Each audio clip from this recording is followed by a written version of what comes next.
Okay. All right. Good evening. This is HNN. The Holotable News Network is your not even remotely close to around the clock Star Wars galaxy of heroes. News, reactions, reviews, theory crafting, and more source. I am CeliacSarah, one of your hosts, and I am joined, as always, by Pico Burrito. Pico, how are you? I'm doing good. How are you doing? I'm good. I'm good. I'm prepped. This is gonna be long. We were just saying It's that. going to be long. There was a lot of words. A lot of words. There were a lot. It was a lot. I just finished reading it again because it was just so Yeah. much to digest. So, You know, I used to think reading was fundamental, but now I kind of think that reading is bull crap and I don't ever want to do it again. So maybe we can just stop with all of the reading, guys. yeah, we'll just wing it. Okay, so obviously the biggest thing is the road ahead. Yeah. Yeah. And Uh, do we actually before we even do that, I'm sorry. Do you want to go over H&N for good? yes, I do. Because again, we're changing up the order of everything. So we're going to talk about, again, our newest section. The biggest problem in the universe is that nobody helps each other except for HNN in our wonderful community. So awesome news. We made our first donation in January for a total of $64.24. The number is going to sound really weird to everyone because there's processing fees on the backside for Patreon and all those other pieces. For folks that donated, we are tracking all of this, so screenshots of kind of receipts and everything that are out there. The other big piece along with this as well, uh, I have submitted a match through my company. My company has a very generous matching program. So I made it. I submitted for a match. So hopefully, I believe it'll be approved. So we'll actually get that to $128.48 Oh up to the wow. Michael J. Fox Foundation. So they'll do a dollar for dollar match. I think all the way up to about $1,000 on the year. So I'm going to continue to do that. I get no personal credit for it. The charity gets everything for it. So that's the reason why we'll do it. Um, We've now moved on to our February vote. So we have two wonderful charities that have been nominated. I'll give a quick blurb for them, but we're going to keep this open through January or through February 21st. And then we will announce on the podcast what that's going to be. But just a quick blurb of the two. The first is we're looking at Covenant House, which was formed in 1972. Covenant House has opened its doors to over 1.5 million young people experiencing trafficking one youth at a time. That's a half century believing in youth and nurturing their promise, talents, and courage. This is both a U.S. and Canadian charity from this side. So, Sarah, I think you've actually got a little bit of familiarity with them as well, correct? Yeah, yeah, they do. I think I'm assuming they do them in the States as well. They do like the sleep outs. Yep, Um, absolutely. so yeah, yeah, they're So, pretty much everywhere across Canada. yep, so that's the first. The second is the Multiple Sclerosis Society of Canada. I'm going to say the MS Society because I can't say sclerosis. I That's a really can't hard word for either. me to say. But it is committed to improving the lives of Canadians with multiple sclerosis and accelerating the high quality research that could end MS. Links to both of those are on our website. Again, the vote's up there. I'm not going to tell you who's leading. You're going to have to go check it out on the Discord server I like itself. it. But again, thank you for everyone for participating.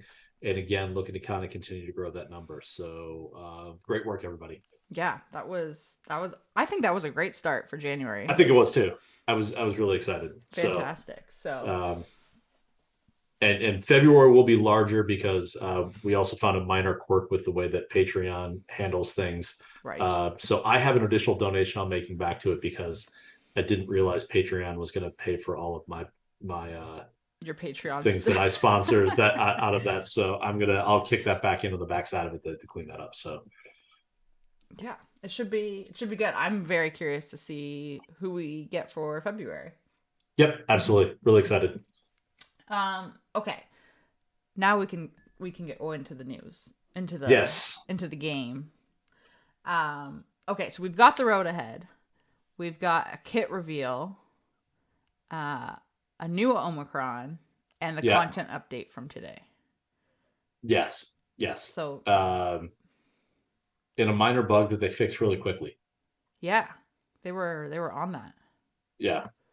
Um, So kudos to them, I guess. I love it when we fix one bug and we introduce it for all of the other like 6 or 7 other characters that we just fixed it for. I know. But yeah, Oh man, it's rough, but they were acknowledging the fact that they knew it was there right away. So I yeah. will give them that. And And I have a quick point on that because mhm. for folks who don't know, there was Ahsoka Tano was bugged with Dispel on Basic. Yes. But do you know who wasn't when they fixed it? They knocked out a bunch of other characters that were no longer dispelling on basic. Mm-hmm. Do you know who wasn't looped into that? Who? Jedi Knight Luke, because they said Luke Skywalker, and everyone was trying to figure out who it was, and it was Farm Boy. Oh. But Jedi Knight Luke Skywalker, who famously has a dispel on his basic, was not impacted by it. So that was a little weird. Interesting. I didn't realize that. I know that it was like a weird list of characters. Yes. And before, like, just to throw it out there for people who have not heard, they did not patch the Reva mission this go. Yes. So you are safe to proceed as normal if you're there already. And then I assume they're going to patch it next week. I don't. I don't think they're going. I don't think they're going to patch it now. You don't think they will? I don't think they will. I think it's interesting because, and again, for folks that maybe don't follow some of this, there are some individuals that have a way to have kind of simulated what they believe, and they ran a whole bunch of like a plethora of tests, and frankly, the results they're not bad, but they're significantly worse than where they are, and I think that based off of what CG's trying to do with the game right now, we'll talk about some of this. I don't think they want to slow momentum. And I think that there's data showing that this is going to slow momentum for unlocking Reva. And I don't think that they want to see that happen. Interesting. So I really believe that they're going to not make that change. They're just going to decide that, you know what, we'll let this one go and we'll just do better in the future. Interesting. I'm curious if that's the case. Yeah. Okay. So let's talk about the road ahead. Before we talk about the road ahead, I just want to add a disclaimer because people have been putting words in my mouth again today. I would just like to acknowledge that the views that I'm going to say about the road ahead, I am not saying the road ahead is bad. I have not said the road ahead is bad this entire time. I have also not said it is good, so I will give you that. Yeah. I have just simply asked questions. And I said this to one of our guildmates today. We were talking about it. And I said, the way that I was looking at it was, if I was at work today and my boss came up to me and was like, hey, Sarah, we're going to change your job function entirely in a couple of months. And we're also going to change like how you're compensated. But don't worry about it. We'll give you more details in a couple of months. I would have questions, regardless of how much I like or dislike my job, how much I like or dislike my boss. I would have questions about that. And that was all I was trying to get at with the road ahead. I don't think it's bad. I also don't think it's good. I'm completely indifferent at the moment. Yeah. First of all, were you talking to my boss today? Because I feel like that was the exact conversation that he had with me, but we'll put that to the side for a second. And this is, and you kind of made a comment to me on Discord about this, and it got me thinking about a couple of things. And the first is, just because we may criticize something doesn't mean that we're negative or we hate something. I mean, it's right. There's, again, we've said this before, we should have the ability to be critical, but not mean. And nothing is, again, and if the view of asking questions is being seen as overly critical, well, we need critical thought to get these pieces. The other side of it, if we happen to be excited or happy about something, we're not shills. The reality is that we're allowed opinions, and you and I think are going to disagree on some of these things today. Probably. We just disagree. That's all that it is. It's not I'm right and you're wrong or the other way around. So, folks, when these big changes happen, let's just make sure that we take a little bit of time and just understand that we're having a discussion. Right. We're just kind of talking about where these things are, and we'll get to the bottom of it. Yeah. That said, I'm going to go get my hard hat really quick for the conversation. Fair. Okay, but like for real, we could talk about the road ahead. Yeah. uh Mickey Johnson. Honestly, okay, so I will also say this, and I hate to play this card. I am 35 weeks pregnant and I am tired. Okay? Like, so I realize I probably sound cranky, and I'm sorry for sounding cranky, but I'm 35 weeks pregnant. I'm Yeah, cranky. yeah. You're allowed a pass. uh, Yes. but I don't mean to intentionally sound cranky. So, okay. So let's I guess do we just want to go top to bottom? Yeah, I think that makes sense. Let's put though, let's put the chief at the end, Okay. the Tuscan chief at the end in the kit piece of that. Because I think the meat is the rest of everything else Yeah. I today. mean, okay, so we will talk about this at the end, but we are getting two new Tuscans. Yep. So we're getting the chieftain and the warrior, and we have the kit for the chieftain. It's his kit that we have. Yeah. Um, and we'll go over that afterwards, but we'll do all the road ahead first. Yeah. Newsflash: neither one of us bothered to look at the kit. Yeah, of no. the Tuscan. So that's part of also why we're delaying as well. Yeah, my brain was like trying to comprehend all of the road ahead stuff, and I was like, you can wait. Okay, so we'll come back to both of them. The only thing that we both know is obviously because it's in the road ahead here, he gets to bring Dad Bod Boba with him. Yep. Yeah. So that's kind of cool. Only in 3v3 PvP though. Correct. So the other piece we're going to talk about, Boba does not play in that at all. So right. Yes. Okay. So we'll come back to the Tuscans. Yep. What I will say though, we'll come back to their kit. Sorry, I actually liked this part about the road ahead. So they were extremely clear in their language here, and you might have skipped over it because it's right underneath all the Tuscan stuff before you get to the fancy new shiny raid. The keyword here, raid. But they say that they're gonna want to make sure that we're using this faction and that we're getting utility out of them, which means they're going to be needed for galactic challenges, conquest feats, assault battles. They're going to get a Datacron set. But this is the line that I absolutely love. This one at the very bottom. We hope sharing this news ahead of time helps to inform your decisions on the journey you want to take over the coming months. They are telling you, we hope you are listening to us. Yeah. And working on your Tuscans. Yeah, it's funny. So I listened to both of the episodes of Crate today, and again, you guys did a phenomenal job with it yesterday. But it's like, you should be looking at these characters, and I message you. I'm like, we need to stop saying you should be doing this. You need to be taking care of these characters. That's what CG has said. This should be, we'll call it priority 1A through C right now, because we'll see there's a couple of teams that kind of fit in those categories. But with all the gear changes, if you have the stars, these guys should be gear 12. Yeah. Now. And just now. I think if you've been playing this game for a long time, you've been used to CG kind of hinting at things and leaving little breadcrumbs, and you would kind of be like, oh, well, the login character is this, and then it's like, and it was always this almost like a puzzle that the player base solved for what was coming, and now they're just being completely like transparent about it. They're like, hey, you're gonna want these. And I saw someone in another server today make the comment that it was almost a year to the day when CG said, hey, you're really going to want to farm the Inquisitorius because of all of these same reasons. And everyone was like, screw you, I don't want to do this. Mm-hmm. Don't be that person. All right, folks, it's just time. This is we're starting to fall into some very nice patterns with how they're releasing things and how they're building the game.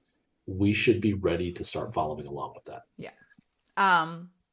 And just to point out, because I did actually laugh about it, and Molepoke's pointing it out in chat, I made a joke on Crate Expectations that they would add the Tuscans to like the Inquisitor. I don't even remember my exact words, to the Inquisitor Assault Battle. They've confirmed adding them to the Inquisitor Assault Battle. So that they don't get their own, that's where they're going. Nope. And watch, they're gonna walk right through like CT3. So anyone who spent like an hour and a half trying to finish that, and it's like, oh, I turned on auto and it won. So Mm-hmm. yeah. Okay, so let's talk about the raid. This Ooh, there's a lot here. man, there's so much here. Like, okay, so we're getting a crate dragon raid, Yep. and it is going to be like the top tier raid, so to speak. Correct. They're not only are we getting a raid, they are also revamping and reworking the entire Yes. raid structure, which I have thoughts about. Um, I have questions about. I have thoughts I will be sharing over the next 3.5 hours Yeah. on this topic. I'm curious about it, but yeah. So this is gonna be like the tippy top. This is the Yes. premium content or end game content, however you want to phrase it. Okay. So let me ask you a question on this. Mm-hmm. When you read that a new raid was coming, Mm-hmm. all right, before anything else, Okay. what was your initial reaction? So before I read how the raid would be working. Yeah. And all of the other changes that came along with it. Just the idea of we're going to bring another raid to the table. I don't want to say like surprised, but maybe a little surprised because it felt like I thought they said last year that they didn't want to do or the year before they didn't want to focus on raids anymore because we beat them too quickly. So I was like, okay, we get another raid. And I've always been indifferent to raids because I tag a 0. I do the raid when it's new. I help the guild like get it down and I pay attention and whatever because obviously you want to get this done. And then once we've kind of figured it out and I'm no longer needed, I take a seat on the bench and tag a 0 and collect my rewards and I'm good with that. So I was indifferent to it because I was like, okay, it's going to be the standard thing. It's clearly not going to be the standard thing. Yeah. I felt defeated when they put a raid up. Oh no. I just took here is another time suck. Like and it was so and why I asked that is I think how we're going to approach the rest of this is going to be tied to a little bit of how we read this first paragraph. Yeah. So yeah, I was not happy to see it. Not at all. Yeah. Which I mean, and that's fair. People weren't happy to see conquest. Yeah. People weren't happy to see territory battles. Like it's the same. Like I think for you and I, we're both just like, raid. Okay. Yeah. Like, yeah. Great. Okay, so this is all still in development, which I'm glad they said, which is also why, like, I can recognize why I have questions because it's still in development. They probably haven't figured out the answers to the questions that I have, which is fine. That doesn't make me any more patient, though. Yes. Yeah. So I do. So they basically are saying there's going to be two. There's not 2 phases, but 2 sides to the raid. It's 1 phase. So right now the raids we have are 4 phases long. It's only going to be 1. But you want to control them with debuffs, which is interesting because we normally don't get to use debuffs. Yeah. And then you also want to deal, obviously, a ton of damage. So you're kind of doing both sides of that. And then, we get a new mechanic called Defiance, which is going to play into the debuffs and our score and all of that. And burst damage, etc. This feels like upon reading, so I read this again today, and after reading it again, it feels almost like they tried to make raids more puzzly. Yeah. Which I think I'm okay with. It is, and I also I did like the fact that it's now a single phase, and it doesn't seem like it's a drag. It's get in, do your part, and there's a set period of time. They mentioned somewhere in that like the days of bridging between phases, because let's be honest, in CPIT, if you can get in with 4.5%, you could typically end up with this massive score because you bridge the 2 phases from that side. But it'll be interesting. I like the fact that we're going to be able to use debuffs. Yeah. Uh, that's it's. I mean, short of armor shred, I don't think debuffs have worked in a raid ever, or debuff. Well, frankly, they had to break fracture as well. So yeah, it'll be interesting from that side. Mm-hmm. Um, Um, but but then they dropped who you can bring, yeah. So they're and this limiting. is where I get excited. This is where, Okay, I actually like this again, too. yeah, I I love it when someone brings an answer to a problem Mm-hmm. that I never would have considered. Right. Okay. Yeah. And we all know the problem with the raids right now is that there's really like four. As long as you have GLs, that's what's going to do all of your damage. Mm-hmm. They've got a problem with Slicker on the raid. So the way they're going to fix it is they're going to put a set number of characters or a set number of factions that you're allowed to bring to the raid, and after that, you're out. There's nothing else we can do from that side. Yeah. And that allows them to tune the raid or kind of build pieces of the raid around feature sets. So like and those are it's the Hutt Cartel, Mm-hmm. Jawas, Mandalorians, Old Republic, which doesn't make a lot of sense, I don't think, and then the Tuscans. So the only thing I heard about Old Republic, and again, I heard this secondhand because I haven't played the KOTOR games. Yep. Apparently, someone can correct me if I'm wrong, but apparently Revan took down a crate dragon in the game. Maybe that's right. I just don't remember. Um, Um, I could again, I haven't played it, so I could be completely misinformed here. Um, yeah, but if that's the case, then I guess that's why they're there. yeah. What's super interesting about this is debuff heavy, and the first two teams are thermal debt teams. Yes, that is a great point. So yeah, and yeah, they're all Tatooine based in that other piece, but I think that's super cool because again, like first of all, like Jawas in a raid. I mean, it's been a long time since phase one of the hat when we ran that team, Mm-hmm. but I think this opens up so many doors around, and it. I know they're going to call this a raid.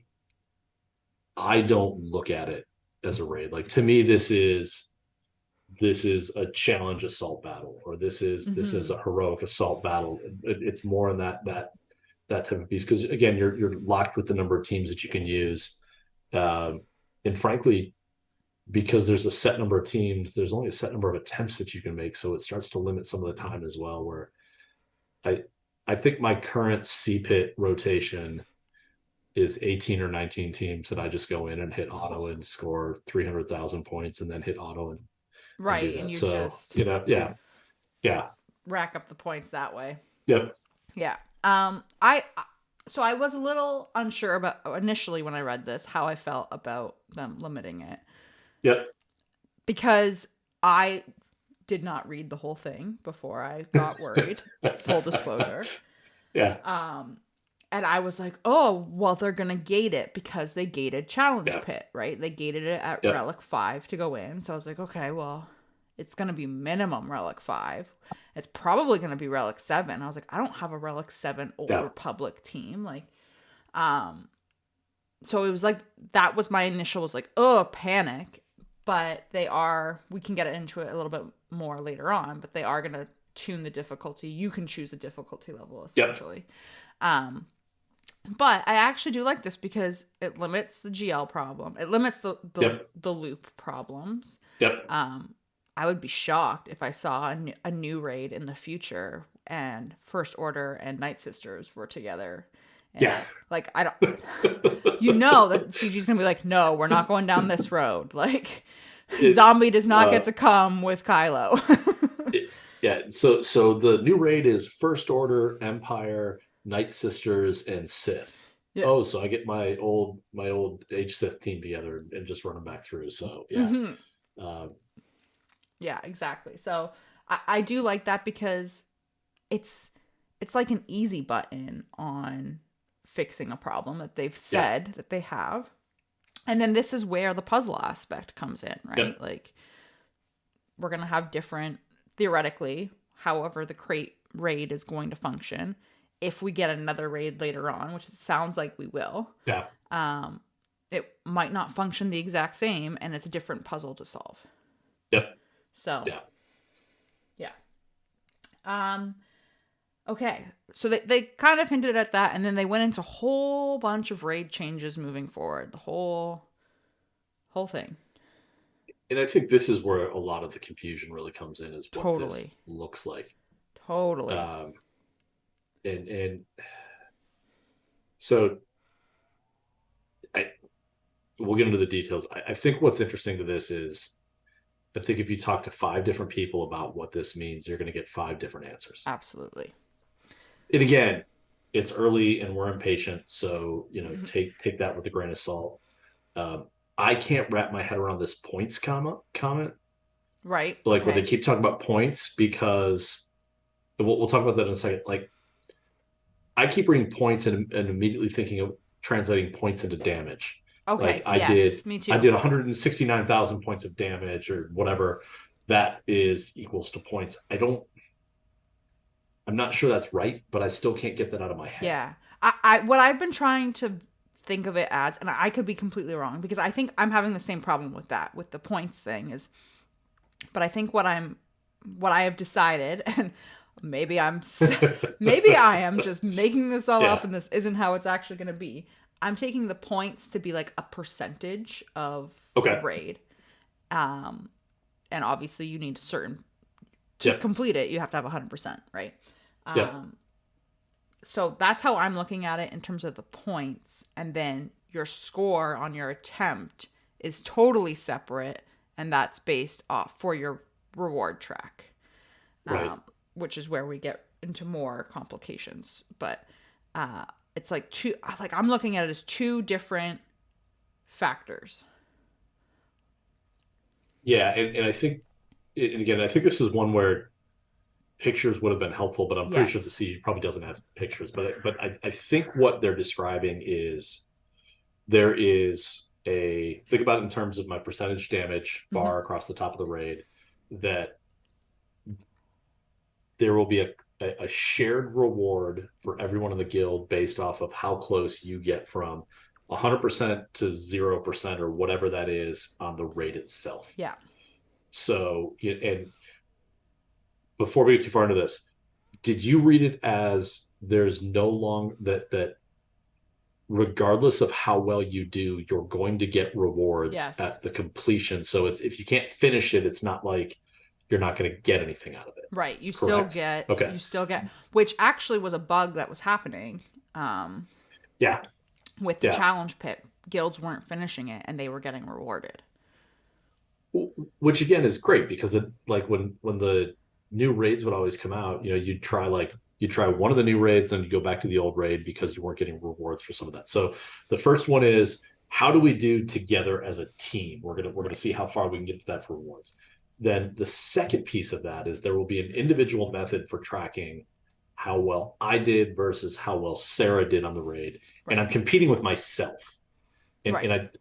I don't think, I think that, again, I look at it.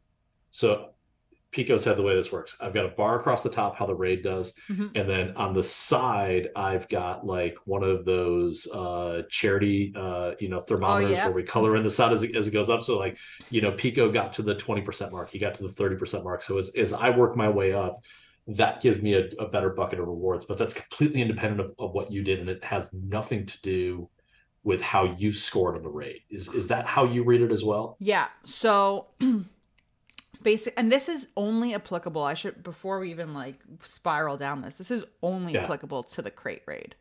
Correct. So Yep. the other raids are not going to have that individual track. It's only going to be the guild reward. Um, and the guild reward is the same for everyone. So you're not being divided 1 to 50 now. It's, Yep. you finished the raid, or you got 75% of the raid, or 50, whatever it was. This is your reward for it. Yep. And then your individual track is, I'm picturing it like your conquest track. Okay. So you check in at mile, because they also said for your individual track is you get to collect those rewards as soon as you hit the milestone. Yeah.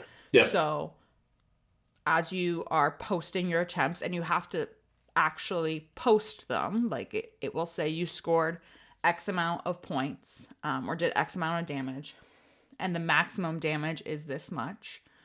Do you want to submit it? And you say yes or no. Yep. And then you can try again, or you're like, yep, that's the best that I know I can do. Submit. And then that puts you along the path. And the points that you get are based off the difficulty tier that you choose. Yes. So, and I think that's what's going to be tied to your like gate entrance, so to speak. So if I choose difficulty 5, it might be like, okay, you can take whatever team from these factions in, but they all have to be relic 5 minimum. Yep. And you could choose difficulty 7. Yeah, that's the super interesting part, is that, and again, I think that gets back to, you're competing with yourself. You're not competing with anyone else. Mm-hmm. And then you have the opportunity, though, because you picked a higher difficulty than me, to earn more points individually. Yep. So you would get further on that individual track. And not to use a sports ball analogy here, but my son ran cross country this fall. This is very similar to running, where, and again, he had to explain this to me 1,000 times, but his goal is to do better than he did in the previous race. Mm-hmm.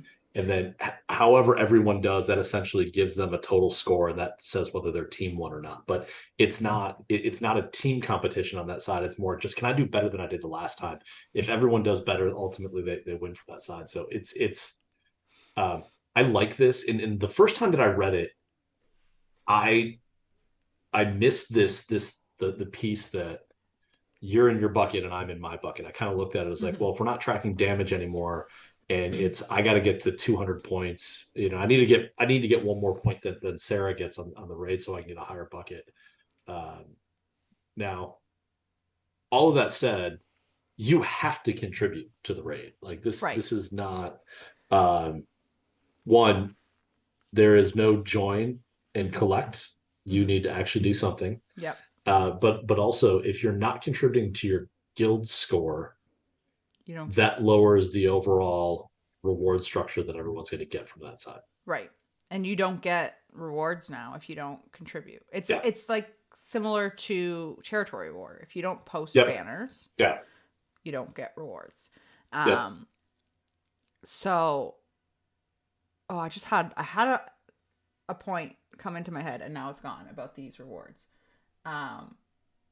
Oh, right. So if we are choosing different difficulty levels, and this is me speculating how it would work, because again, we don't have the answers, and it's one of the questions that I was thinking about, but how would your score do more damage effectively and eat more of the phase up when you post it? And I think based off of me reading it again, I think what they will do, this is what I would do, because I feel like this is the logical answer. If the max, and they are giving you a maximum score that you can earn on your attempts. So you can't go in, and that doesn't necessarily mean that it's the whole thing, that they're like, the max is you could solo it. They might be like, no, the max is you can only kill 10% of it. And that's it. I think what will happen is the harder the difficulty you choose, the more points obviously you're earning and the more damage you're doing, but also the more HP the boss would have, the raid would have. So you are effectively still doing the same percentage. Yes. Yeah. So I think if you and I did the same team, let's say, but I did difficulty 5 and you did difficulty 7, if we both posted 5%, your individual reward track would be further along because you get more points than I do. But we both did 5% towards the raid being completed. And I think where that was the way that I read it as well, again, after the third attempt. I think where the interesting decision point for people will be is, let's say it's capped at 10%. Mm-hmm. Am I better served getting in and doing 10% of the raid for the guild at a lower difficulty, or doing 5% and maximizing my reward? Right. Because I've got a friend of mine who's in somewhat of a starter guild, or it's an alt guild, and he's complaining that there's 4 or 5 like high level alts that are there that are doing all the damage in the raids on those side. He's like, but in all fairness, we probably can't clear it without them. So those are the kind of people that might, in certain places, might have to decide: am I in for the good of the guild, or am I in the good because I'm a mercenary and I'm in for the good of myself? And again, I think I still want to see how this plays out. Yeah. Um, I still think the better rosters are going to get better payouts. Yes, I agree. And I'm concerned that it's going to continue to build a gap. Mm-hmm. I could totally see that. Yeah.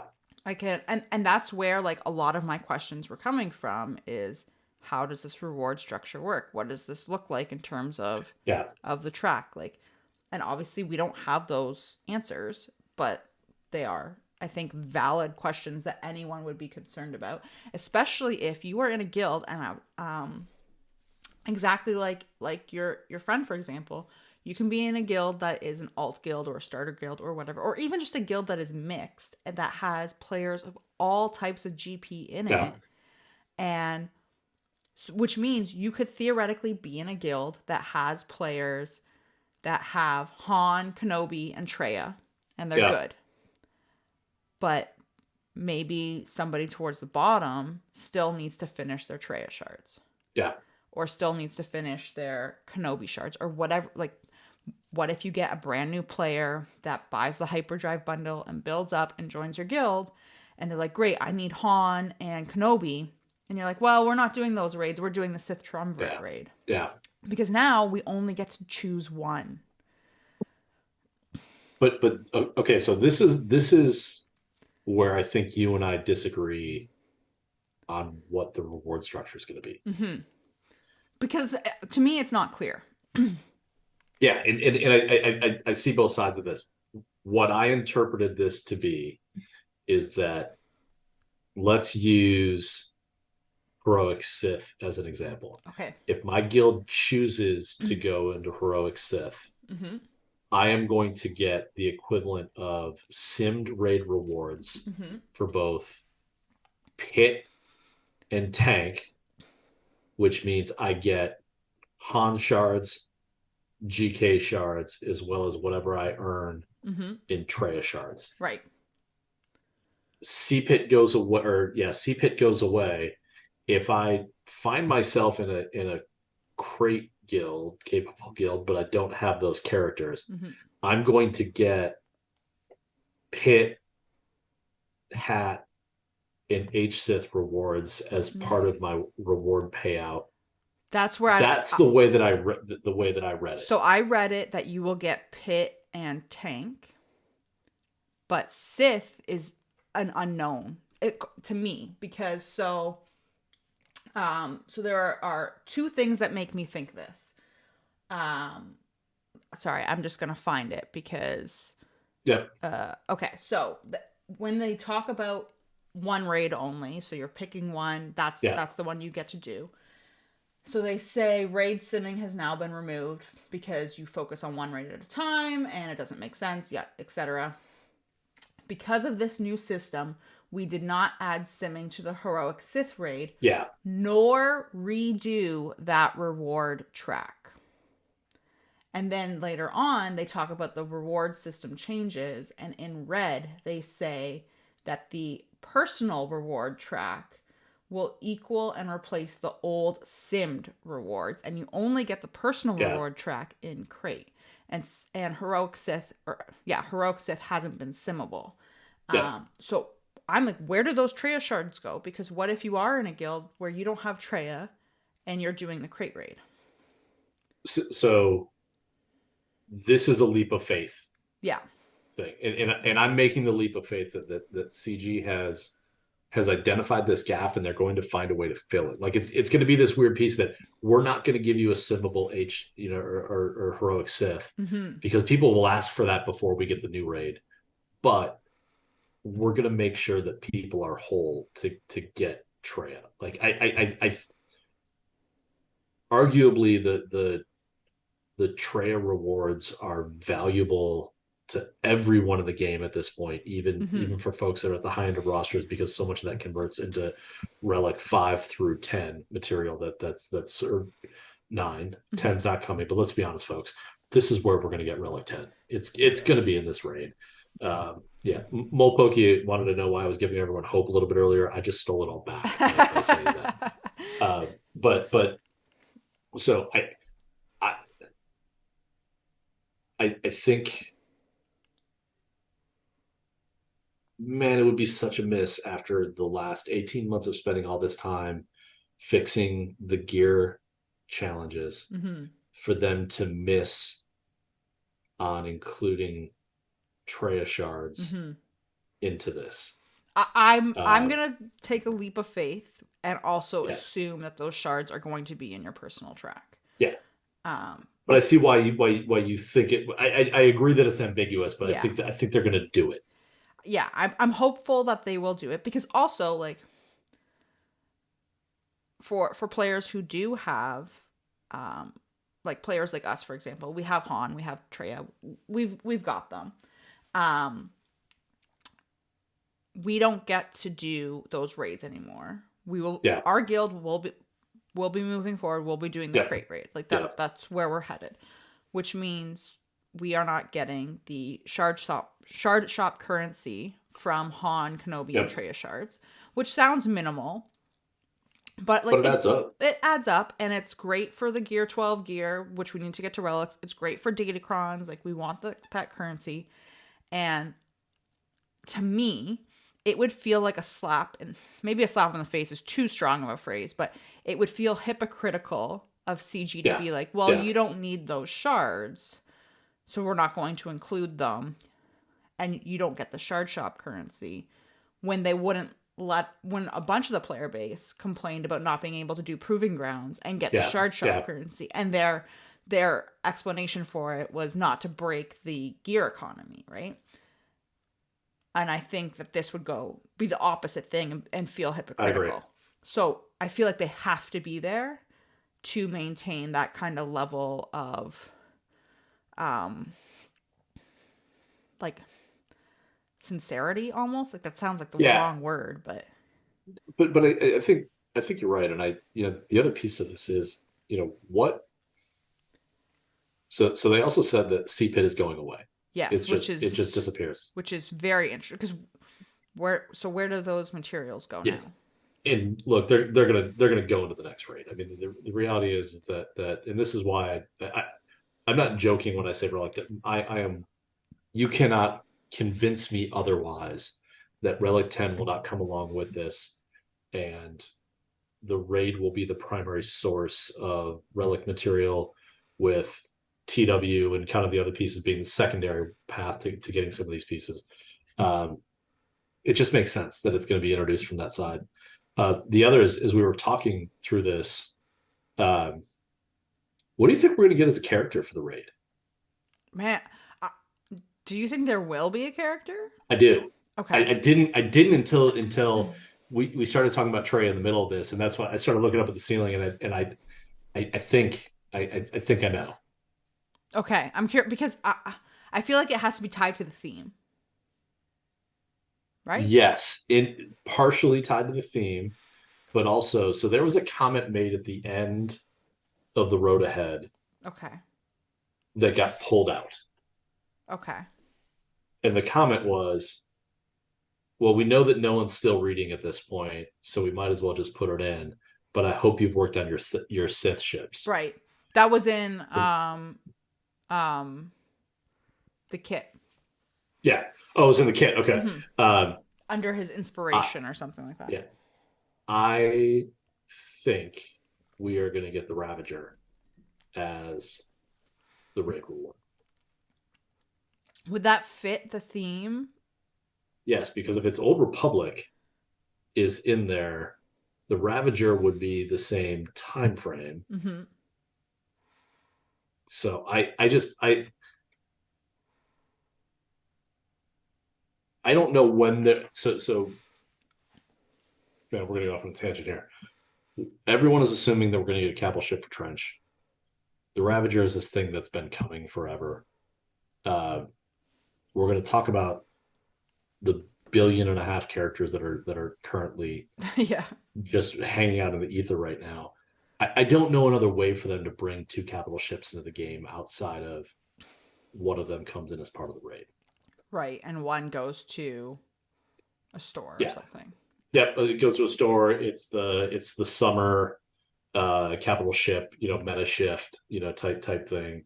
But yeah, I don't know. Maybe Cobb Vanth, Cobb Vanth would be cool. because he was at that raid as well, wasn't he? Yeah, he was there Yeah. in Mando. Yep. Yeah, Mando, right? Yeah. Yeah. They all bleed together in my brain. Um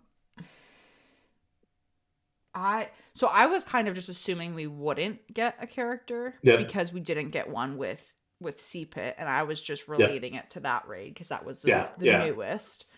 Um and I'm assuming that they're gonna have to take the rewards from CPIT and put them Yeah. into Yep. crate. Because where else do It Look, you take the R8 and R9 material out of CPIT and you don't put it anywhere else. Well, we're just going to stop at R7. like that's the thing. Yeah. So Yeah. there are just like Yeah. all of these questions and I'm like, okay, well, where does this go now? Where does this go?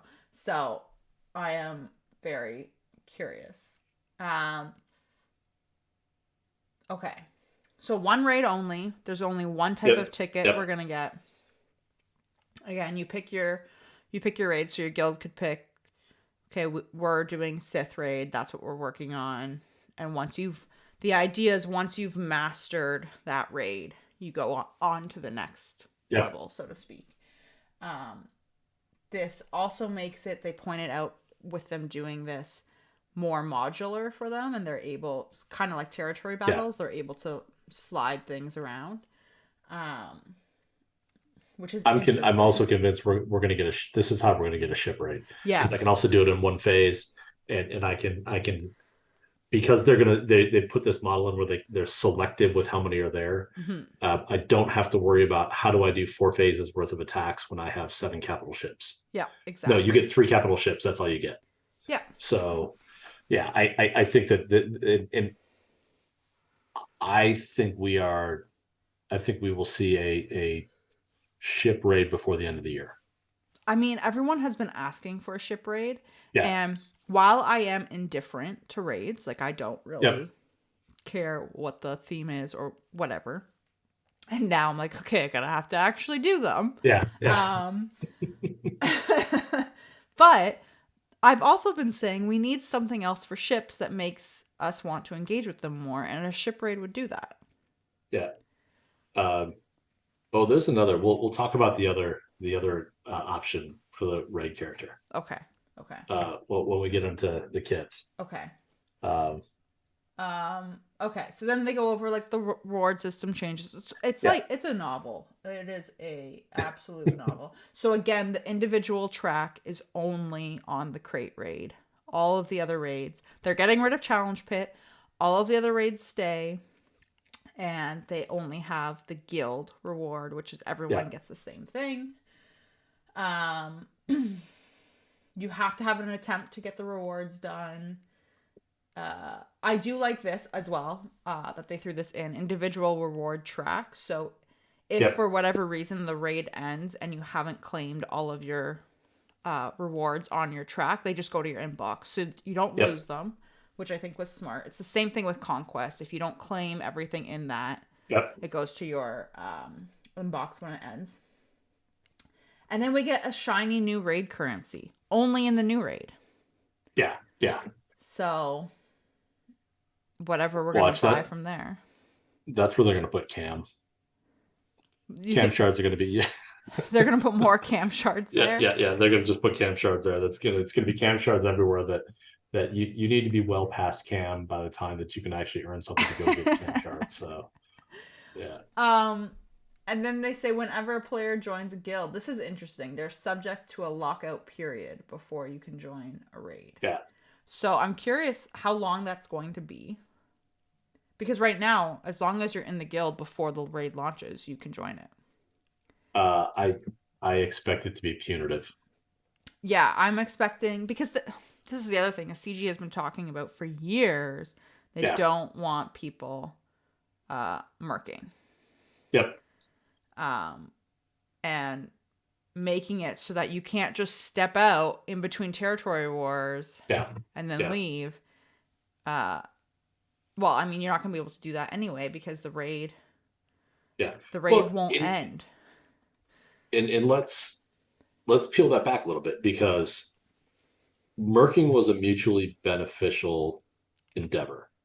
I go help a guild that can't clear the raid on their own, clear the raid in exchange for, so they get rewards in exchange for I get first place rewards. Mm-hmm. That was Yes. the contract that was there.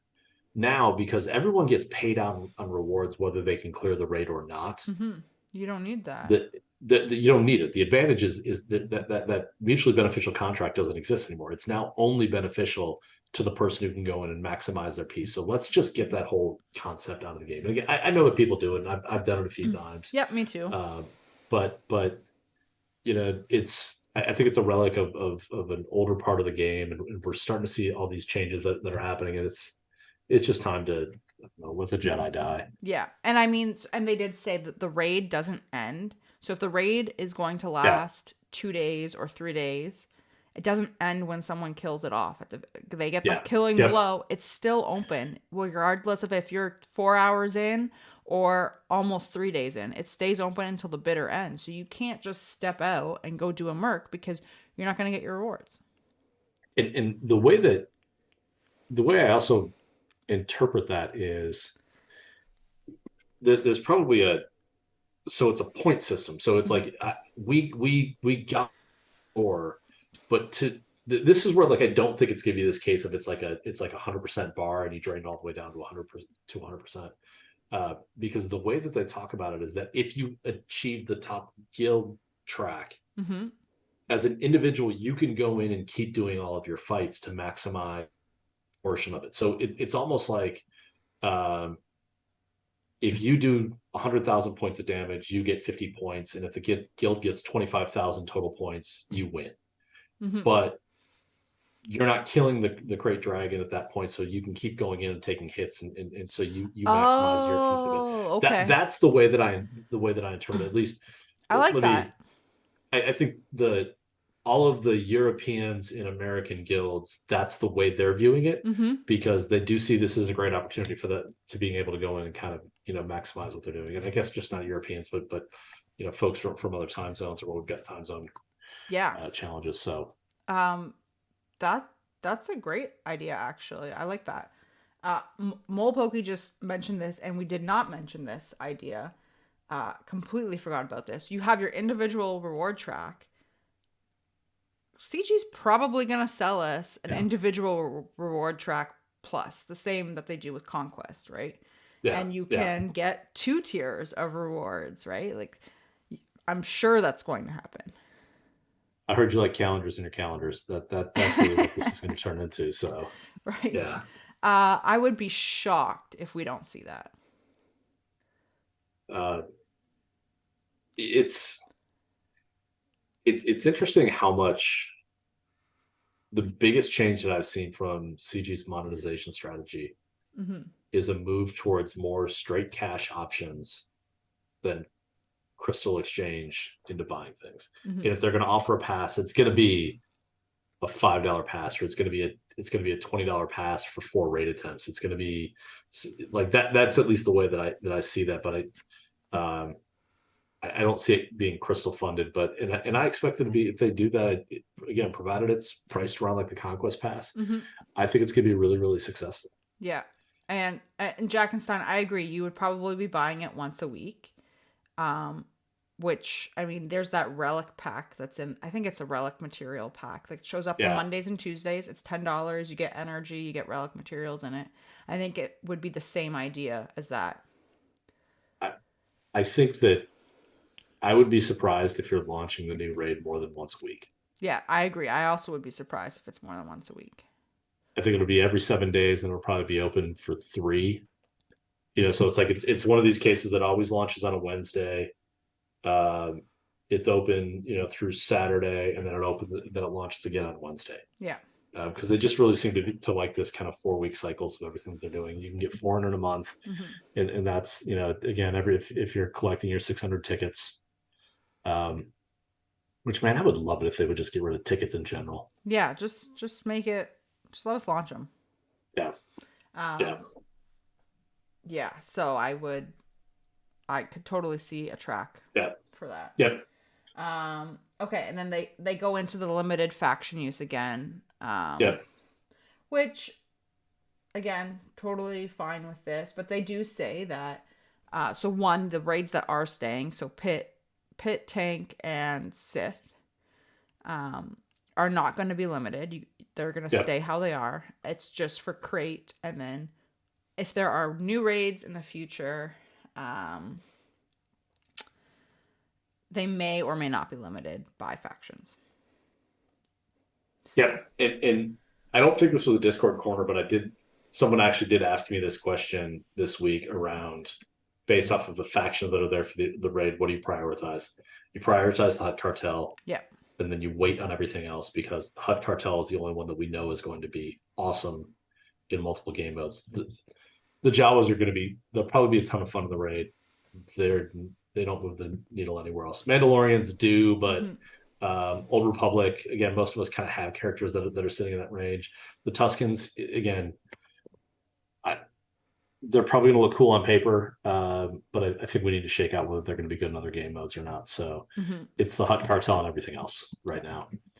Yeah, exactly.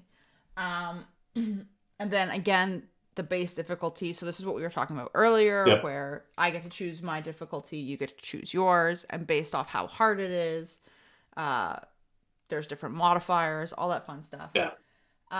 This is where it gets interesting, though. So limited successful attempts per player, and I think this is where it is. For me, I'm like, could be good, could be bad. I don't know. Yeah. So they don't say how many attempts we get, and this is successful attempts. So again, you can go in, and then it'll ask you whether or not you want to post it. And if you Which I think we've been begging for forever. Exactly. And if you say no, it doesn't eat up an attempt. You get to try again. So basically this is the equivalent of airplane mode. Except we don't have to do airplane mode. Which, so one, this is kind of cool because, in my opinion, if you're limited on factions, that already limits your teams. So you're already limited on your attempts by that.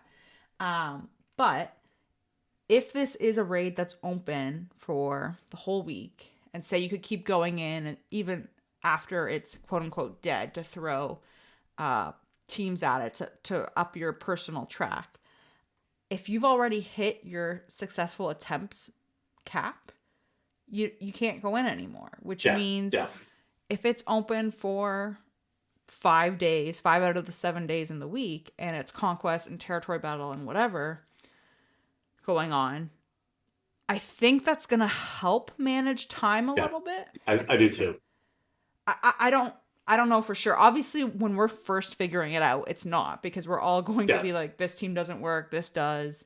You have to mod this way. Like, you're going to be trying different strategies, and it's going to take, I know, and it's going to take a lot of time to figure that out. But once you figured it out, you could theoretically do all of your attempts on your lunch break. Yep. And then that's it. You're done. Or, when your boss is trying to tell you about how your organization changed and maybe how your comp structure is changing, instead of paying attention to that, you're doing raids. So that works as well. But I mean, the other thing that they did say earlier in this, with the Defiance mechanic that they're adding, you want to inflict debuffs, or something about debuffs you want to do. But it also says you want to do high bursts of damage within a short time frame, which makes me wonder if we're going to get a timer on the attempts. Oh no, I think it's a topple mechanic. Oh, okay. Yeah, it could totally be a top. Yeah, mechanic. I think it's a topple mechanic or something similar to that. So, yeah. I hope it's cooler than a topple mechanic. I would hope so too. But I mean, yeah. But it made it sound like you're not going to be in there very Yeah. long. Yep. No, I don't expect this to be 20 minutes grinding the Sith raid type stuff. Yeah. I think it's going to be what a lot of us expect mobile games to be. Mm-hmm. 5 minutes at a time. And again, they're going to be people that are going to try and I'm going to run this 7 or 8 times because I'm going to squeeze out like here's my point total that I'm gonna hit, and unless I hit that, I'm going to keep going back. But those are the people who are like, nope, I want to get my 5 good fights in, call it a day, and then get out. So Totally. And there will be people that if we do see like a raid pass plus whatever purchase, yeah, there will be people that will buy that so that they can basically be like, yeah, I'm just going to throw 5 teams against the wall and get extra rewards because I paid for the yeah. track and call it a day. Man, that'd be great.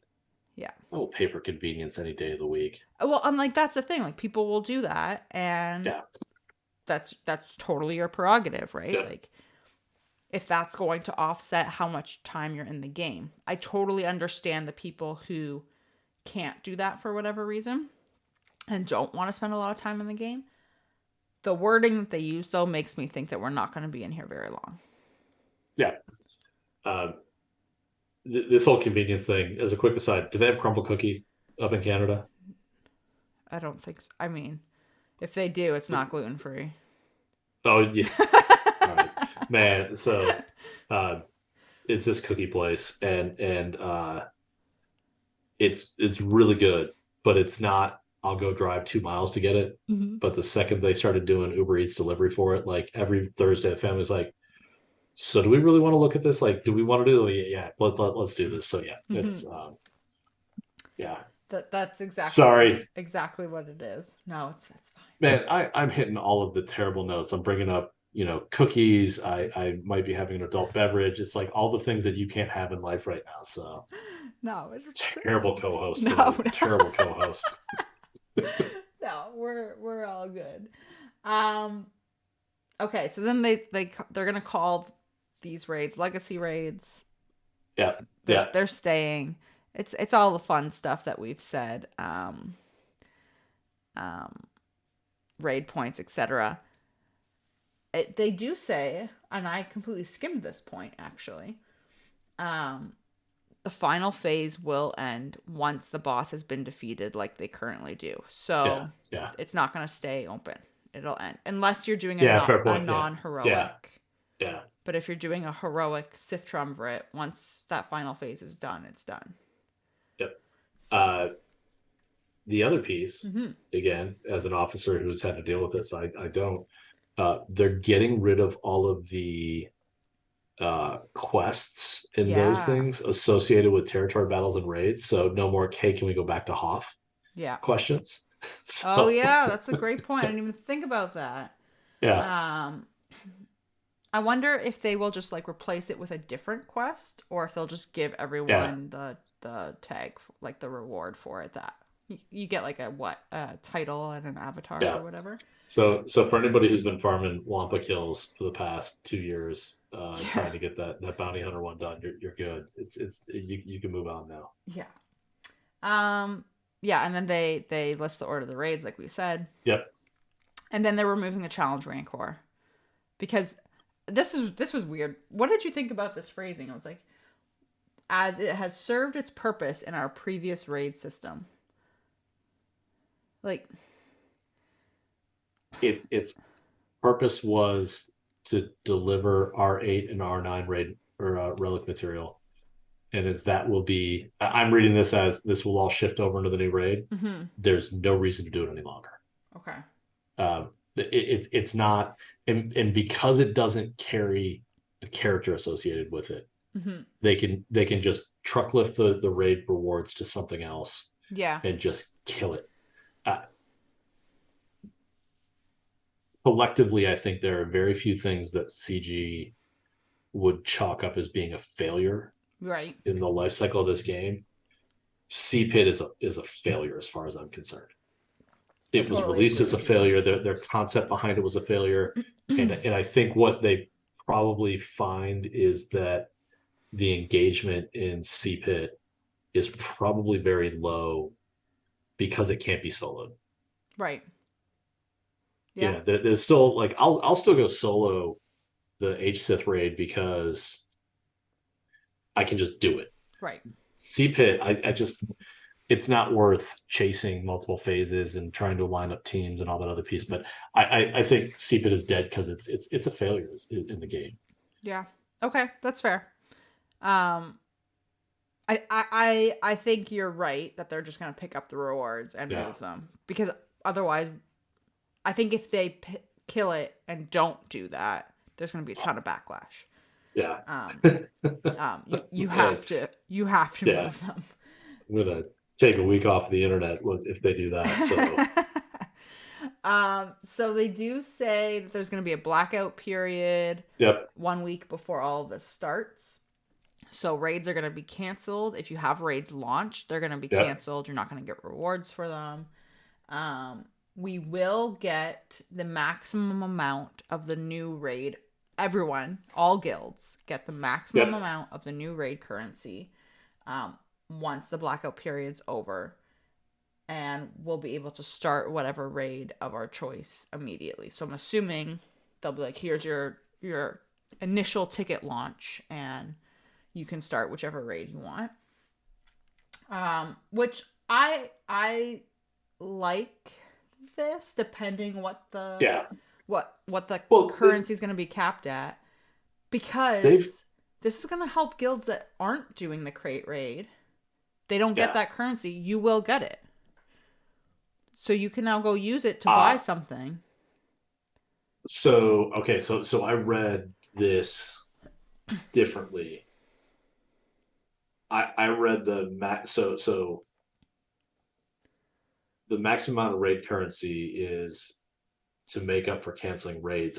When I read this, I saw this as I read raid currency and thought raid tickets, and and I'm like, oh well, yeah, they Mm. always do that, so you can launch it right away. But no, so this is the I ate all your rewards, so you can go burn currency for it. I wonder if maybe that's how they're going to handle the raid character shards is with raid currency. Maybe. I I don't think you could do that though, because then you're basically saying to the players who get the shard shop currency from that, you have to use part of your currency if you want to continue Yeah, getting the shard shop yeah, currency. fair enough. So I don't know if you could. So we finish that time machine so we can just kind of hurry up and get to when this releases so we can just answer all these questions and come back. Right? Um okay, and then like you can't abandon raids. There's a whole bunch of Yeah, stuff that's going to be changing, and they're going to put them in the events screen. yeah, So, screen will have, your galactic challenges, all that kind of stuff, and it will also have raids, territory battles, and yeah. territory wars. Um, and so they do say more information about this is coming in the road ahead in April. So I don't think Which we're gonna see yeah, any of these changes before May. May the 4th. May the This is 4th. the big May. This is the big May the 4th event. I yeah.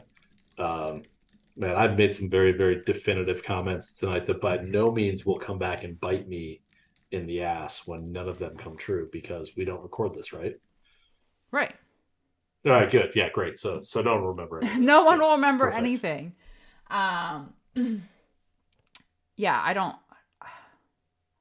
I wonder if that in that road ahead maybe we'll see. I would hope we will see like some initial Yeah.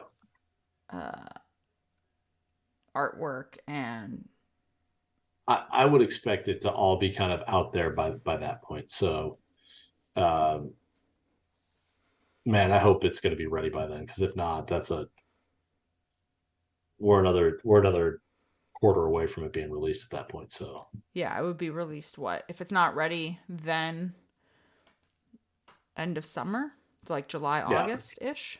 yeah, yeah. Yikes. Okay. Okay. We're not even done. Like that's just the raid part of the road ahead. Holy moly, I forgot that there was actually like Yeah. more. Now we move on to the synergy part of our show where EA called CG and said, "Hey, we need you to do a little bit of advertising for us. Mm-hmm. So how can we make this work out together?" Which again is super cool. Um, I don't think this is a surprise to anyone. We're getting Cal Kestis in the game. Yeah. I Uh, think every uh, I kept hearing people ask for Cal Kestis to come yeah, into the game. yeah, and I think one, and I know on Crate you said you haven't played it. I haven't finished I it. did, or you haven't finished it. I played it. Uh, I thought it was. I thought, frankly, I thought all the characters were really good in that game. Mm-hmm. So I'm excited to see it. Um, I'm a little different than Zareth, that I don't tend to pick lines that Lucas wrote 40 years ago, not realizing that I'm going to build this massive universe that and kind of hold it responsible for that. But for those that, because we actually have a couple people in our guild that was just like, I don't know who Redhead Jedi guy is. Mm-hmm. Cal Kestis was the star of the game Jedi Fallen Order, and we're going to get a journey guide based around Cal Kestis. Mm-hmm. That will result in 2 Cal Kestis characters coming to the game. Yeah. So this So is yeah, Hero's Journey. So yes, Hero's Journey, just to refresh everyone, that's your CLS, that's your yeah. JTR, it's your BAM. Um I'm Be blanking. ready. That, I'm blanking that on yeah. others, but The Grand Inquisitor. This will be a Grand Inquisitor style. You need to have all your characters ready. It's going to release for a week and then it goes away for a while. right. So uh, Right. what they've told, yeah. Will So what? I wonder if it will stay because Bam stayed, right? Bam went straight Wait. to So Bam was a hero's journey. And he stayed in the journey guide. maybe I'm wrong. Maybe I have that backwards. See, so CLS and Ray Mm-hmm. both were 3 month, 3 month, three Yeah, month. because they were before they made this whole Yeah. journey guide thing. Um, I don't know. So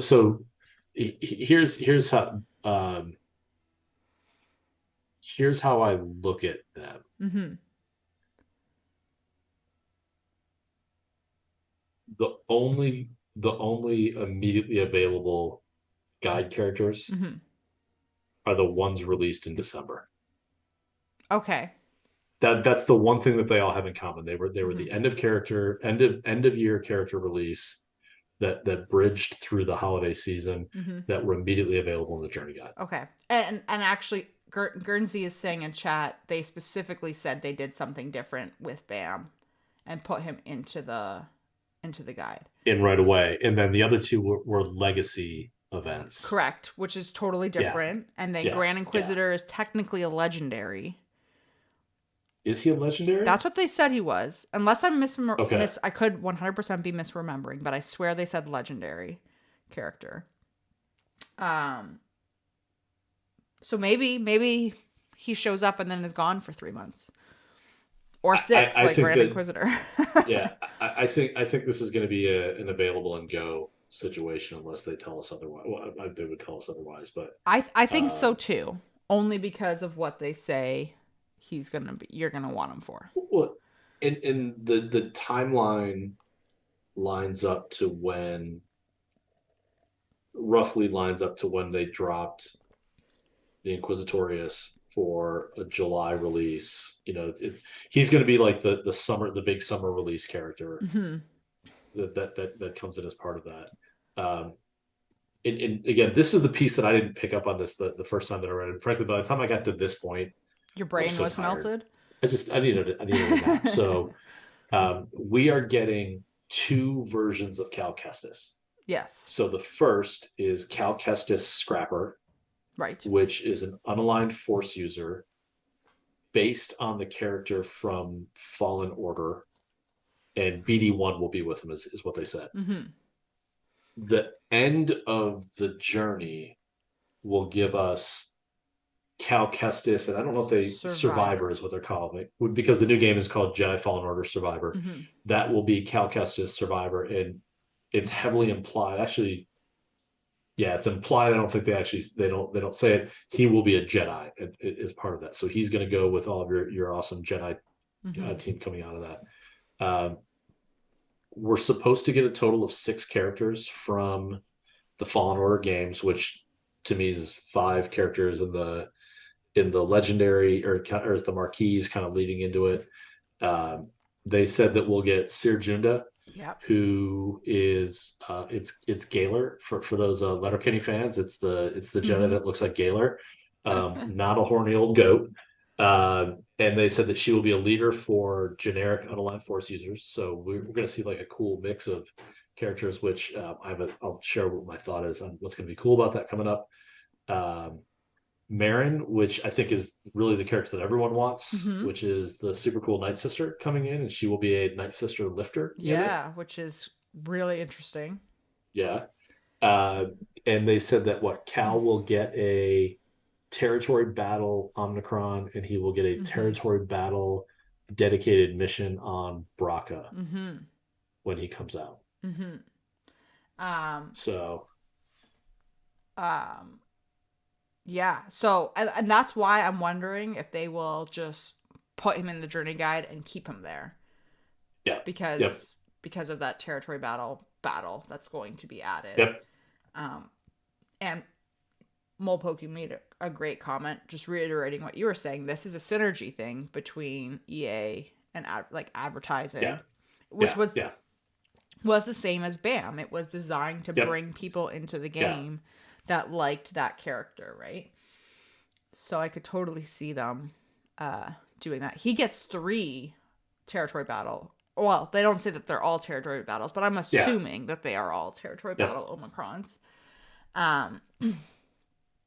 So I have tinfoil hat. Okay.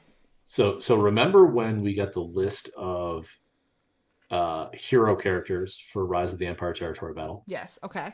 And Ahsoka Tano Fulcrum was on that list. And what the light side characters get is bonuses when they attack out of turn. She's on the list for mixed.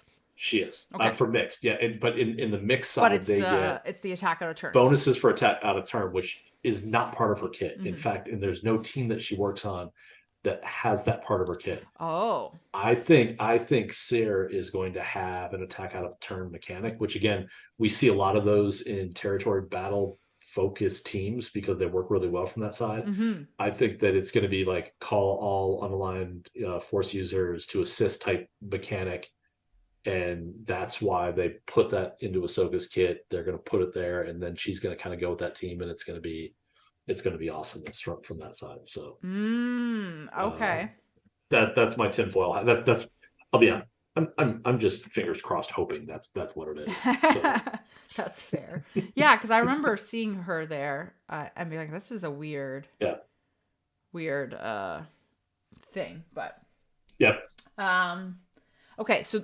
We're getting them for territory battle. We are getting a new mission. They've mentioned that. They do say, and again, this is them being really transparent with us and saying you're gonna want them. Your use of these characters, so the Jedi Fallen Order characters that are coming, use of these characters for conquest feats. We know right now what the conquest feats are for the next 2 iterations. Yeah, it's gonna end sometime in April. Is the last run, if I remember. It ends like the first week of April or something like that. Yep.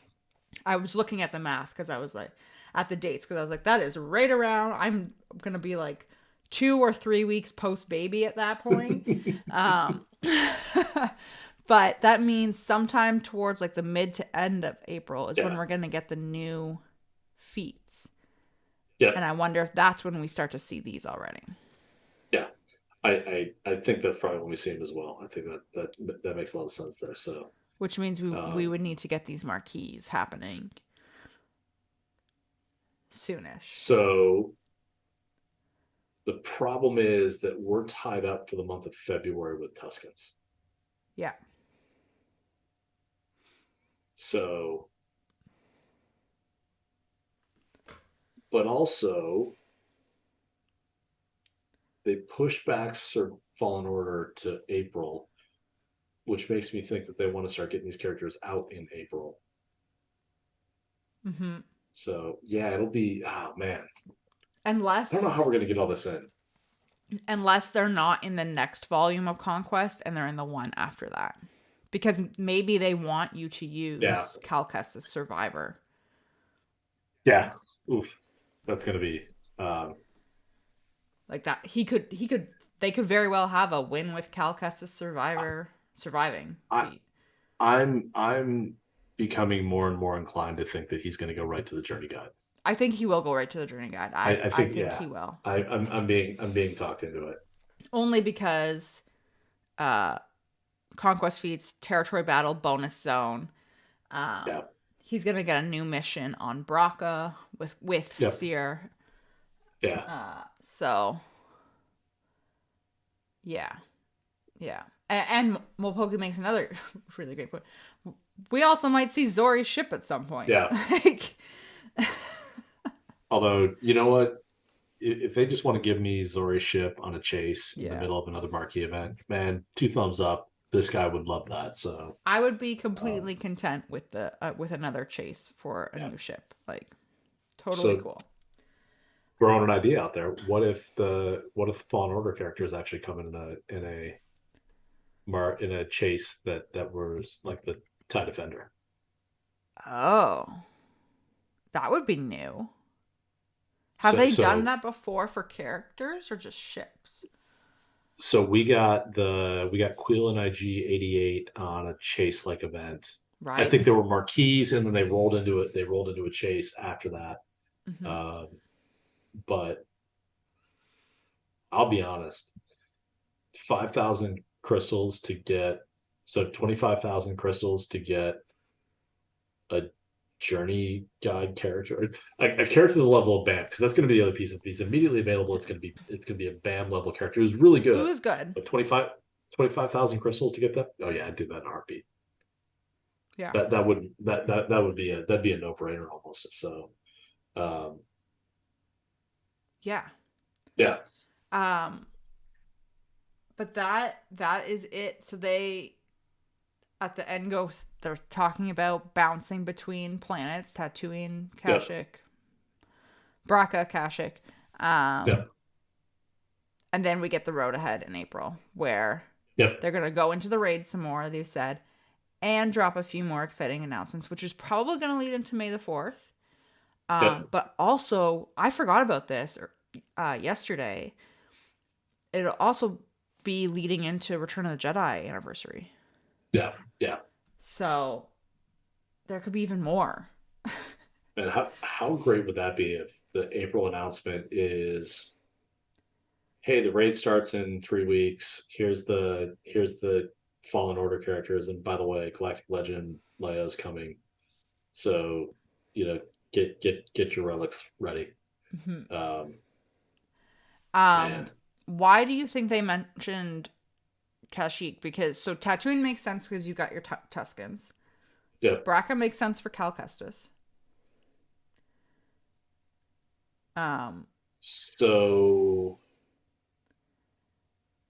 my assumption is there was a Wookiee character named Tarful in Fallen Order that everyone loved. okay. And I wonder if that. So I actually got to try the Wookiee event today. Oh, you did. Now I screwed up. I remodded and then I forgot to hit push to game and couldn't understand why they got killed so quickly. But it does not seem easy, and I wonder if we're not going to get a Wookiee that's going to slot into that makes it possible. That would make sense if it is one that's tied to Fallen Order. Yeah, I've been hoping this whole with Bad Batch being on and Gunji yeah, is in there. I've been like, yeah, yep, bring him in, and then we can do the Wookiee mission. That's kind of who I was assuming, but that makes sense if they're trying to tie it all to the yeah, Cal Kestis yeah. um, stuff. Then that 100% fits. I mean, or maybe we're getting Return of the Jedi Chewbacca with raw meat. How many Chewies do we have? Would he be the fifth? You would be. He would be. So, um, Oh I man. mean, at least in my house when I was a kid, Chewbacca was the leader of the Wookiees just because they were all hairy. So maybe it's going to be Chewbacca Ewok Chief. Yeah. That's what it is. So Um. Okay, that's the whole road ahead, other than yeah, the kit that we haven't looked at yet. yeah. Holy crap, that was long. It was there was a whole lot there. So Oh man. Um. Do we want to look at the kit? yeah, let's because I'm afraid if we don't, we're already behind for the I next know. episode. Uh, you want me to read? Yeah, go for it. Okay, all right. So we're gonna get two Tuskens. The first is gonna be Tusken Chieftain, and they talked about the Tusken Warrior, which is the woman that taught Django everything in the episode. Or Tusken, yeah, Tusken. Is it Tusken? Yeah, Tusken Warrior is her name. Mm-hmm. So he is a dark side support leader, and of course a Tusken. His highlights: he's powers up Tuskens and shut down enemy turn meter gain with momentum, which is the buff that Scion of Django gets. Keep allies healthy with dispels and protection up, stun enemies and inflict them with damage over time. Mm-hmm. So his basic ceremonial dance, which is a Zeta. So this is the second character in a row with a Zeta on the basic. So this is the first marquee with a Zeta on a basic. Is it? Yes, because the only other ones are Galactic Legends and Gas. No, I take it back. It was an Omni on the basic for Trench. Right. But this is the first marquee with an Omni on the basic. A Zeta. So is Zeta, excuse me. Final text: call a random other ally to assist, dealing 50% more damage. Grant Tusken allies 2 stacks of momentum for 3 turns. Okay. So he does not attack on basic. He makes someone else do it for him. And they hit Special harder one, than what they would and normally. they hit harder. Yep, they hit harder. Which I think is probably more because they hit stiff breezes right now. So special one, token of respect, which is a cooldown of 3. Mm-hmm. Final text: grant all Tusken allies protection up 60% for 2 turns. Mm-hmm. Dispel all debuffs from them and reduce their cooldowns by 1. Okay. So again, another non-damaging attack. Can I just point out that the animation for this is him just taking a swig of something? So I saw it's funny, I read the Q&A more than I read the kit. That's what he offered Django to drink out of after the thing. But yeah, he's just chugging some water. Or Tuscan sweat. I don't really know what that is. So Tuscan moonshine. All he has is a basic and a 3-turn special. Those are his only 2 attacks, or only 2 activated abilities. And they don't do attacks. They don't do any damage. It should be pointed out his base speed is 204. He's the fastest character in the game. Yeah. Yeah. Other than GLs, obviously. Yeah, yeah. Unique 1 ancestral claim. Whenever an enemy recovers health or protection, inflict 1 stack of damage over time on them for 2 turns at the end of that turn.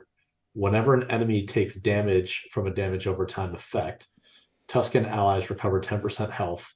Tusken allies are immune to damage over time effects. Oh, interesting. So if you are struggling on Tatooine in Rise of the Empire, this should get you 2 for 2. That is a great point. Yeah. So this will just chew through that whole level. His leader, Nomadic People, which is a Zeta and an Omnicron. Whenever an enemy gains bonus turn meter, grant Tusken allies 1 stack of momentum for 3 turns. Tusken allies gain 20% defense and tenacity for each stack of momentum on them.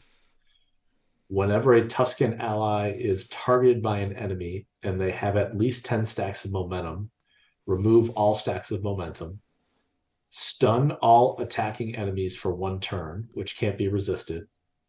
And then targeted Tusken ally takes a bonus turn. Oh. For each stack of momentum removed this way, there is a 20% chance plus 5% per relic amplifier level, max 50 total, to inflict a stack of damage over time on each attacking enemy for 2 turns. Oh. Yeah. So it's going to be pretty easy to get to 100% chance of putting a damage over time on, which then, Oh. yeah. So, all right. Okay. You attack me. I strip off momentum. I put a damage over time on you, and then it expires, and I recovered 10% health. Yeah. Yeah, exactly. So, yeah, Oh, yeah. wow. And then while in so and this is the Omicron. While in 3v3 Grand Arenas, Boba Fett Sign of Django counts as a Tusken ally if there are no characters that summon at the start of battle. Mm-hmm. Boba Fett Sign of Django's payout is active, and he can't lose momentum stacks except through expiration. Mm-hmm. So there's 2 things in this, and I saw this in the notes that are important to understand. So they said the Tusken that has the 3v3 Omicron that summons an ally. Yeah. If that character's in the team, even if you don't have the Omicron, Mm-hmm. it will negate the chieftain's Yeah. Omicron. And they said it's just the way the game's coded. Like there's nothing we can do about it because it has the potential for summoning an ally. It negates. So these 2 should never meet in a 3v3 type fight. Is the first. The second, and this is an important piece because this question was asked, is that this note about Sign of Django can't lose momentum stacks except through they expire on him. All of these pieces around if they attack Sign, or if they attack a Tusken, which can potentially stun the other team and it strips up, none of that works in this case. Django does not lose momentum in that scenario. That the leader piece only impacts the Tuskens on the team, not Django on that side. So, Oh, yeah. interesting. Okay. Uh, So even though he's so counting as a Tuscan ally, it doesn't count. yes. Uh, Interesting. so the key attributes is puts a halt to turn meter trains in its tracks. So this is, and he very specifically said, um, I assume this is Meathead that kind of answered the questions. It's very specifically designed to address turn meter train teams. Mm-hmm. So again, it's I'm ramping Troopers. up my speed, trooper, any of those things. I wonder if this is like this is how you handle the Sanastaros type teams. But these Mm-hmm. ones that kind of ramp and ramp and ramp, no, you're going to attack me. I'm going to just take off the momentum and I'm going to just stun everybody. So that's fun. He said this is a piece of the Tusken puzzle, which I assume the other piece will be the Tusken warrior next week. Yeah. So used to turn meter gains from teams like Imperial Troopers. And then, so some frequently asked questions. How does nomadic people leader work with relic amplifier levels and targeting? Increases the chance for damage over time applications for momentum is based on the defending unit's relic amplifier level. So the more relic levels you put on, the higher chance that you're going to get to throw all those other things back the other way. Mm-hmm. The stun and damage over time application triggers when an ally is targeted, not necessarily attacked. Mm-hmm. So, so if probably a you bad do example. like shocks heal or Shock cleanse, seal. sorry. What will be interesting is what happens to Echo if you try to daze the team, because that's a targeted ability, but it doesn't do any damage. So, like, does it stun all of the Bad Batch? Like, does it just basically flip it back to the Bad Batch at that point? We need 5 Tuskens to fill the squad out. This character only makes it 4. When is the next Tusken? You'll get another Tusken when you get it. Yeah, the joke about B1, TIE Fighter pilot. There were, I won't read through all of the questions. There were some good ones. Yes, there were. I just want to address real quick because Blazewalker was saying, how can you get to 50, max 50% if there's only 9 relic levels? because it's plus 5% per relic level. This is the exact same wording from Yeah. Omega's kit, Yep. where she has a Yeah. plus fit, and everyone said the exact same thing. I think it's just future proofing. Exactly. This is why when we got the Treya Omnicron Yeah. that said Dark Side Galactic Legends when it was really geared to Lord Vader. No. This is a catch-all in some of those Yeah. cases where they sit. So some questions around why the Tuskens were dark side and not neutral, and the answer is just because they didn't want to fix it. I mean, that's Yeah. So this one I think is interesting because this is counter to how the other ones work. So since the Tusken Chieftain seems to have no offense abilities, special or whatever, this is the one that they did not update any of the spelling. I know. What happens if he's the last character left? He stays around until he's dead. So he does not escape like 3PO, Watt, or Hoda. Probably that has more to do with the raid than anything. Makes me think that he doesn't escape, so you can't bring him back in. And then, so does momentum get dispelled from all Tusken allies, or after one Tusken with 10 stacks gets targeted, and it's only from the targeted Tusken? Will they get their own assault battle? We talked about that. The where was the okay? So this is the other interesting piece. So any chance for Arashad Het in the future?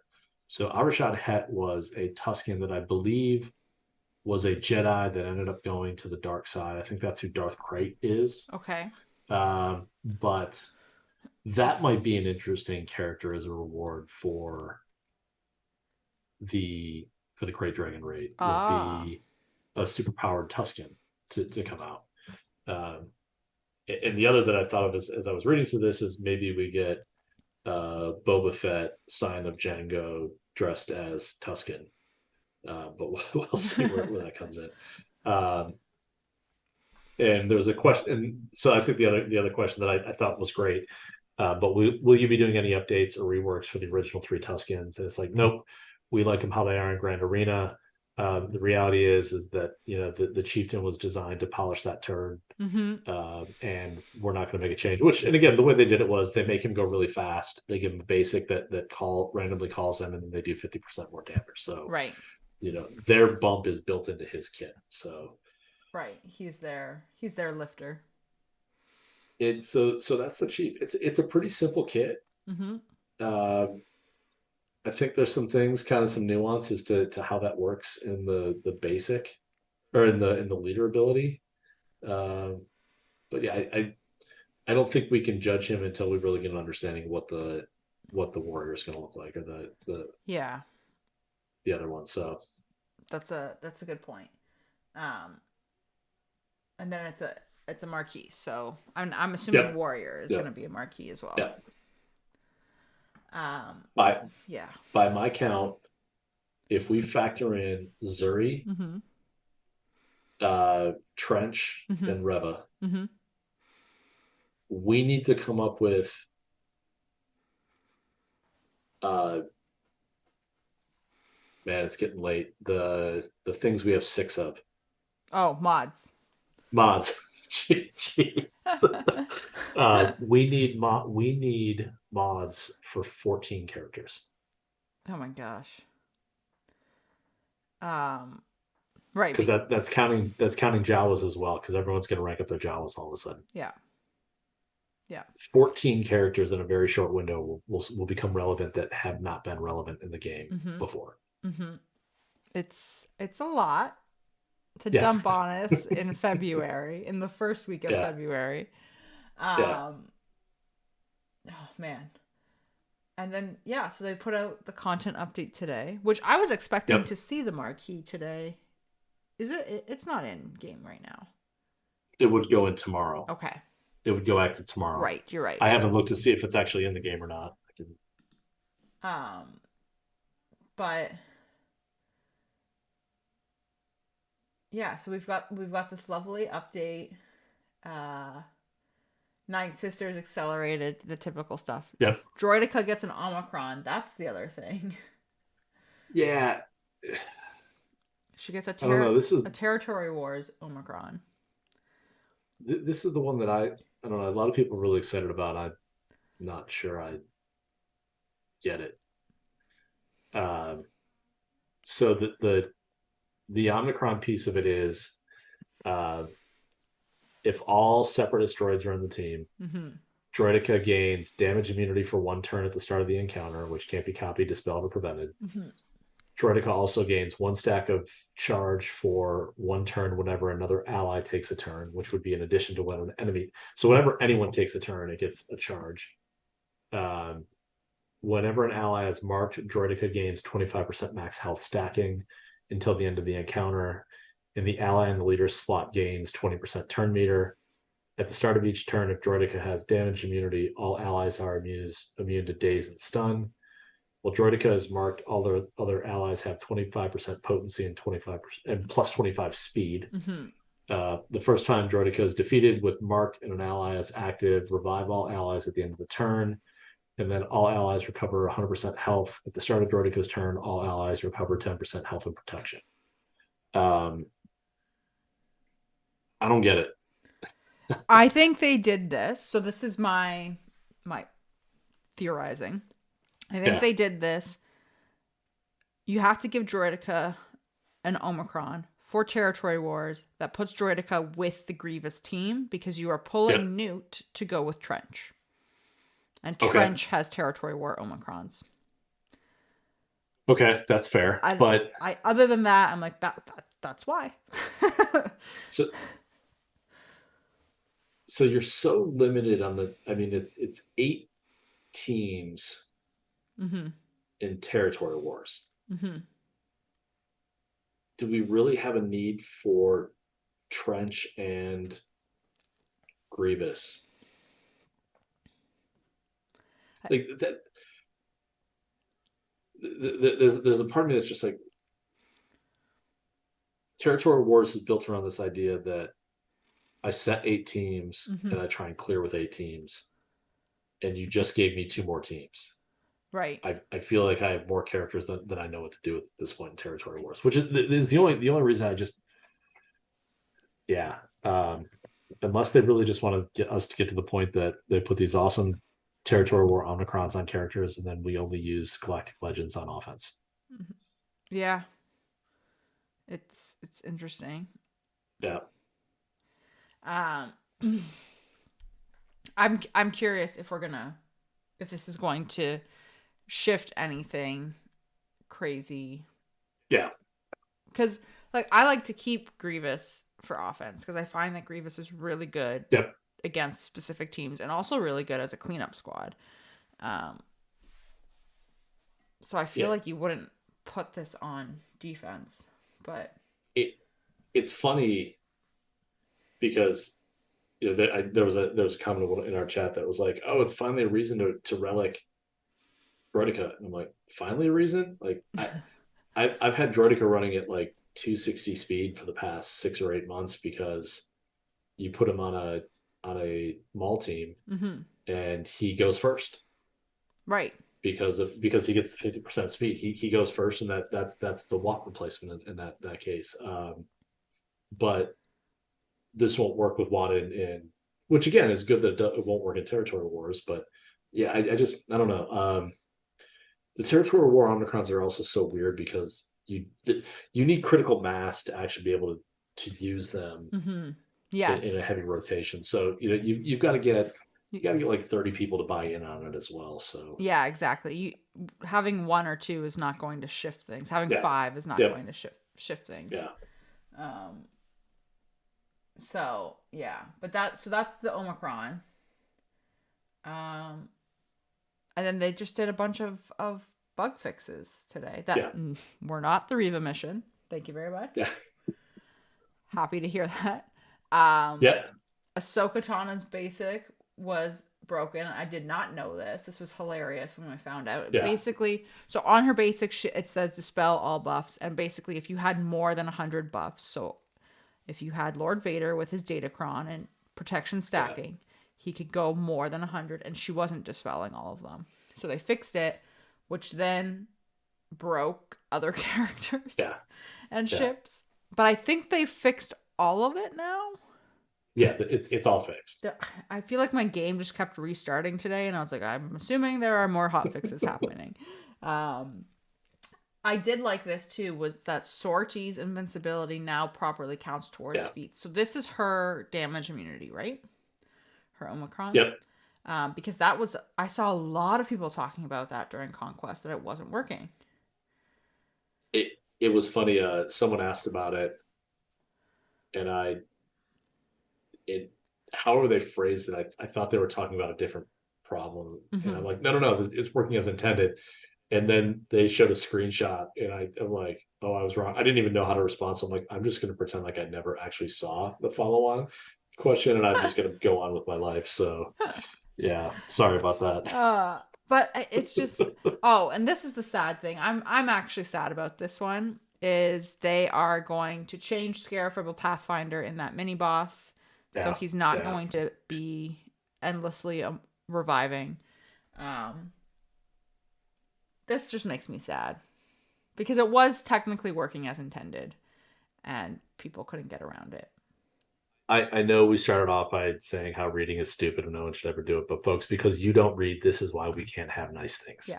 All right, and that's so I will say, because I saw someone mention this, and they did say what was also happening is people that were doing easy and normal, who may not necessarily have a character that has an instant kill yeah. ability, were getting stuck at that point. I could understand them changing it for that, for those tiers. I don't like. You should know if you're doing hard conquest, you should know what's going on. I think, in all fairness, they can change it for everyone else in Galaxy of Heroes except for us. Mm-hmm. I think would be an acceptable answer to how they handle this. So we'll get the Pico and Sarah build over here, and then everyone else can go have their own build. And yeah, uh, uh, I mean, I think it's still going to be a good node to do some feats on because he will revive. He's just not going to revive endlessly. yeah. And Molpoke said actually Meathead has responded that the Ahsoka is not fixed. They rolled it back. Oh, so they So they reverted just rolled back the chain. everything. Yeah, yeah, yeah. Which Nuts. again, I'm okay with that. Yeah, because Um, it broke too many things. So yeah. just leave one thing broken versus fixing it and breaking 10 others. I'm so bad at Galaxy of Heroes. I never even considered bringing Ahsoka Tano in to try and actually clear the protection up on Vader. I just threw my phone at the wall and decided I was going to go do something else. Like I that was my counter I literally to that data crown. So never thought of that either. So it's not just you. yeah. Definitely not just because I see Lord Vader. I'm like, ew, scary. Um,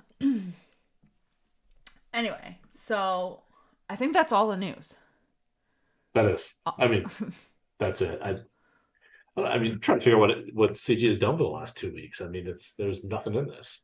Yeah, it was super super relaxed. No news whatsoever.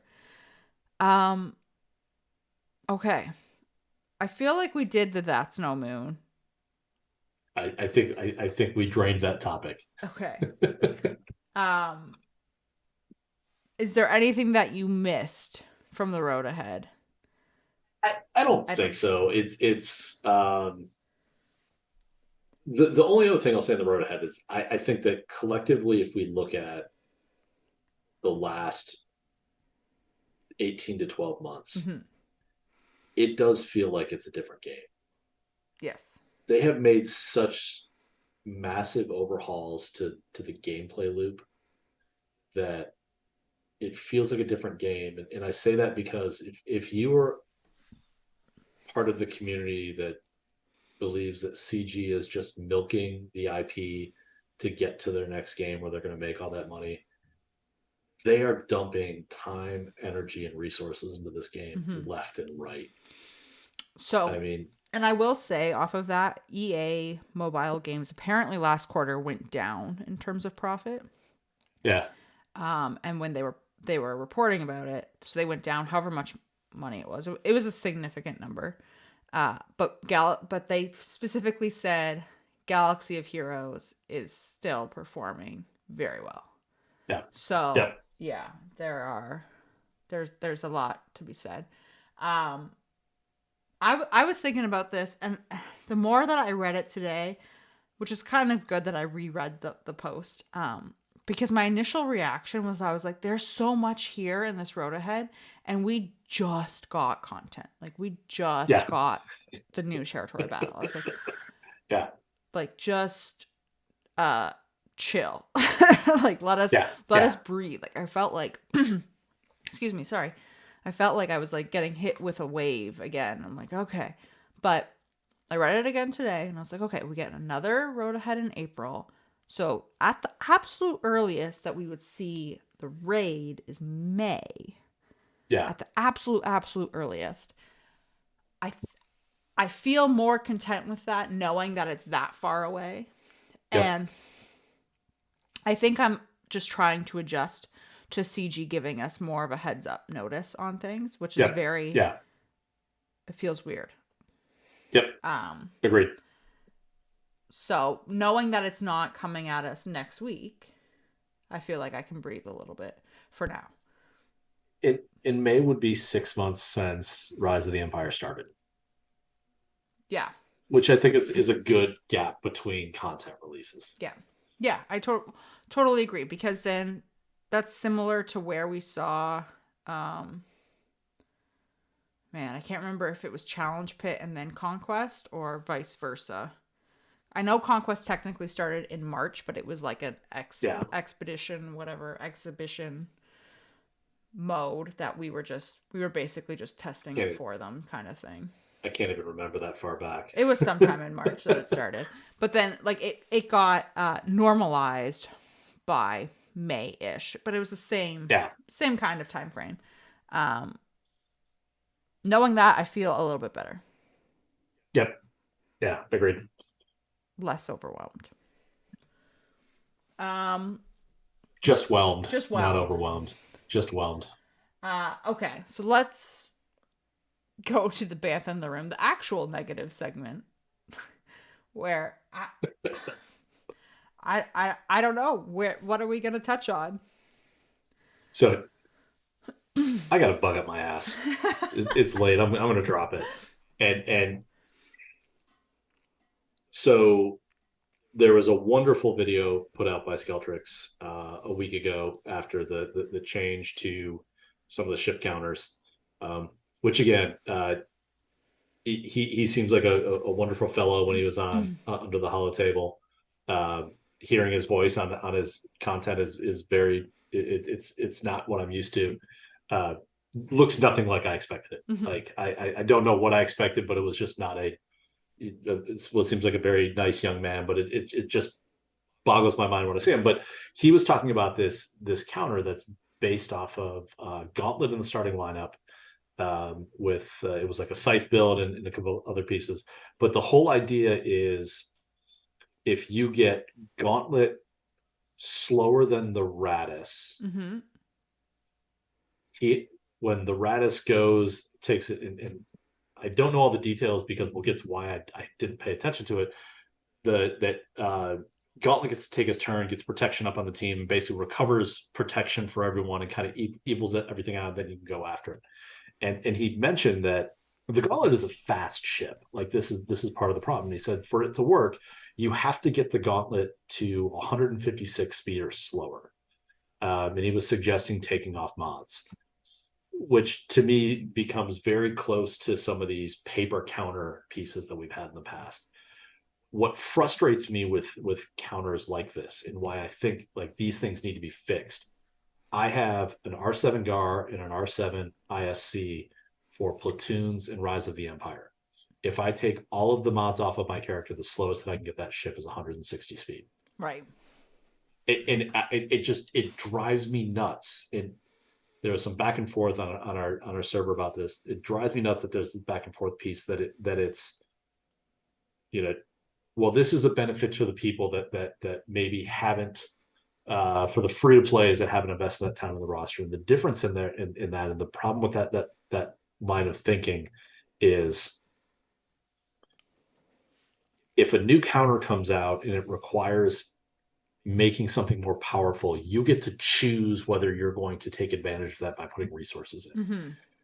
I can't choose. I can't Right. choose to go backwards with my ships and my characters, and I just I don't know I and this isn't a knock on Skeltrix. Again, it was an amazing counter, and it's phenomenal. It's been very beneficial to a number of people. But these types, when we run into these things in the game, like these are holes that I think that we need to plug Yeah. because it discourages roster growth, it discourages investment in characters, and oddly enough, and again, as someone who sits on a roster at the higher end of the game, saying it puts me at a disadvantage because of what I've done with my roster. I don't think that's fair. Well, I don't think that's right. I think it's more of a case of like poor design because Yeah. they've said this too in the past, right? Like they didn't want you to have paper zombie, right? Yep. Like it was the same idea. You could keep zombie low and take advantage of that. And it was the same idea when people realized that a lot of people had already put gear on zombie, and then they were like, oh well, I Yeah. can't take her any further, or I can't undo this. And it's similar in that stance where you can't undo what you've done, and you don't know. And this goes for anyone. This isn't just like a whale problem.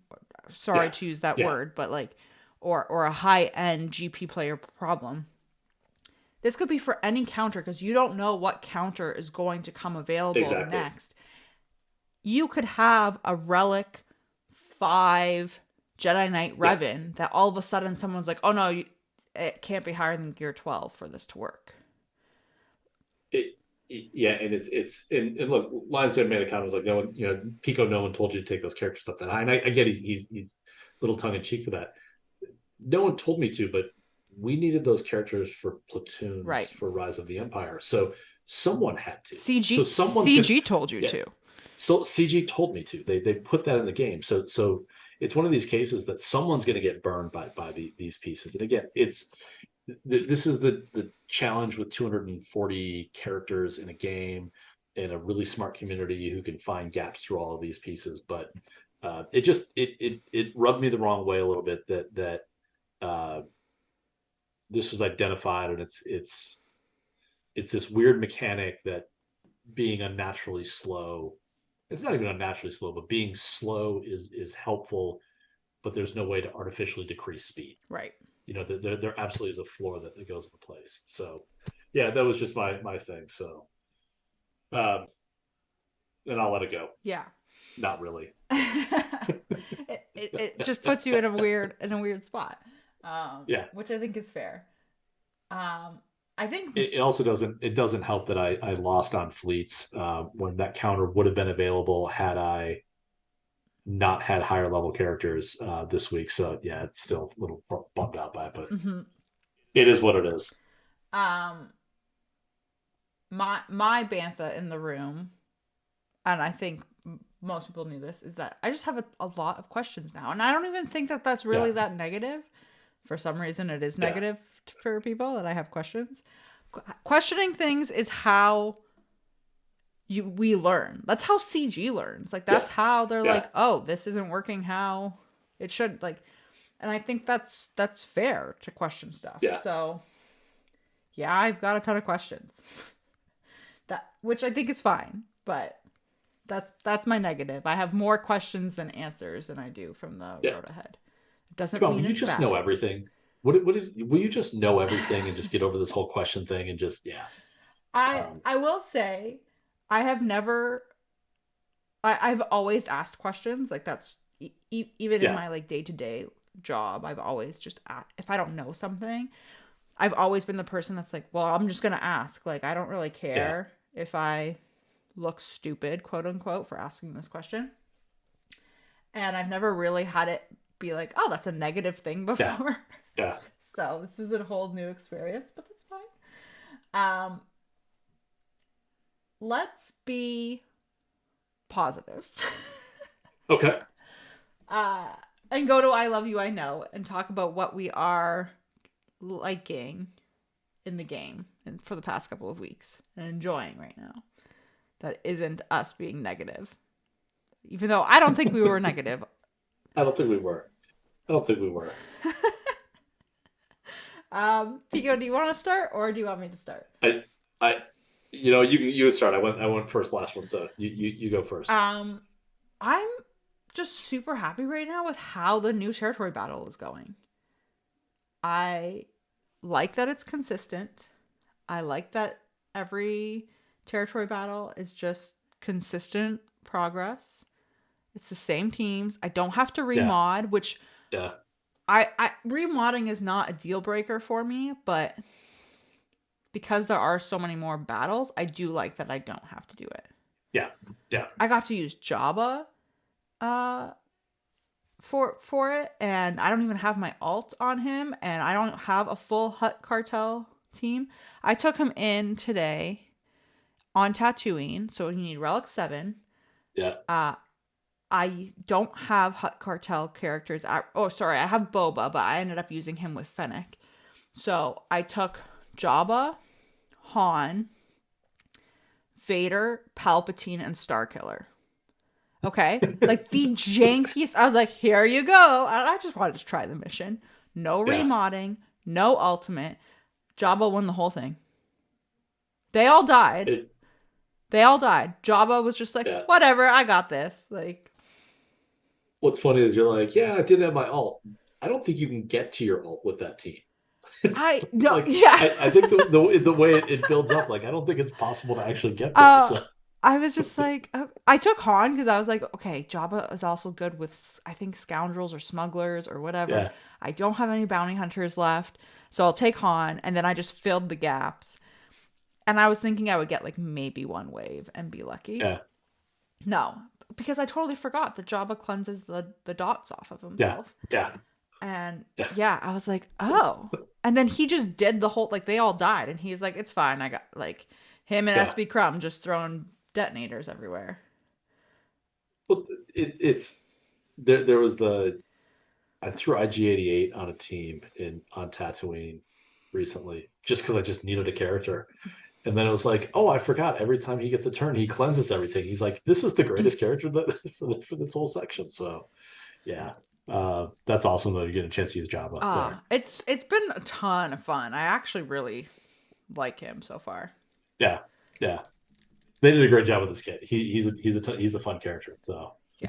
um, so I this so mine more because I don't know I wrote this. I think it's funny, but I wrote that my arm is getting swole from all this turd polishing that I've been doing lately, and really what that is.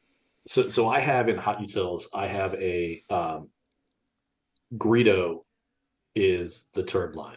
Mm-hmm. All right, anybody to the left of Greedo, the left and above Greedo is not a turd, and I care what their mods look like. Everyone to the right and down is a turd. Greedo's getting closer and closer to the bottom of the list because I have to keep moving characters on the other side of him in that list. Like all of a sudden, the Jawa's going to have to move there because they matter. Those crappy rebel characters, and I'm really excited about these changes to the raid because I think it's going to give us an opportunity to get some of those really bad characters Mm-hmm. into a place that they're meaningful. And I think CG's doing a really great job of just the number of just worthless characters in the roster is getting smaller and smaller and smaller Yeah. through every release that they do. And I think that's great. I You know, That goes back to what they've been saying since Conquest started. Actually, yeah, since I think it was Conquest was the first time that they mentioned wanting wide rosters. yeah, yeah. Um, so yeah, I 100% could see that being a thing. Um, okay, Discord corner. We did get quite a few. I think we got through most of these. So we did make Sarah talk about some positive things coming out of the raid changes. Yeah. Um, we threw some ideas out around the raid reward character. Although I think we might disagree whether we're actually going to get a character or not there. So it was Pat that asked the question around factions. It's Jabba or bust, or really kind of where it is for the time being. Yeah, I would 100% do Jabba first. Hut Cartel first. Yeah, and then there's a speculating the best Jabba rating comp. Until someone tells me it's not the PvP team, it's the PvP team. I mean that's all it is, and everybody else comes in second at that point. So It is. the I have a question about this actually, yeah. because right now we can use Hut Cartel as one of the factions in crate in Hmm. the crate raid. So I'm curious how you feel about this. Um, that Boosh Omicron is for raids, Oh yeah. and you're like, awesome, cool. What happens when we get the next raid and Hut Cartel is not a faction, and you've got that Omicron sitting on Leia doing absolutely nothing So because you're not in a guild doing the other yeah, raids? this is where I fundamentally disagree with a lot of people. Okay. All right. So I'm a firm believer in invest early, Mm-hmm. extract all the value out of it, and move on. Okay. Yep. Mm-hmm. So I will likely drop that Omicron on Boosh as soon as that new raid comes out. And if I get 3 months of better rewards out of that through the crate raid, that's 3 months worth of rewards that I can dump back into the roster to make other things powerful, to make it more useful in other places. Like Mm-hmm. I, tomorrow's problem is tomorrow's problem. I will deal with that when it comes. But if it helps me today, burn those resources. Like this is back to, I think hoarding is dumb Yeah. because you're preventing yourself for getting a benefit today for the promise of tomorrow, and tomorrow is not promised by any means whatsoever. Mm-hmm. So yeah, man, I'll chase that when I chase it. Yeah. So I was just curious because limiting the factions, if they are going to bring more raid Omicrons out, I could see that being a yeah, sticky point for people.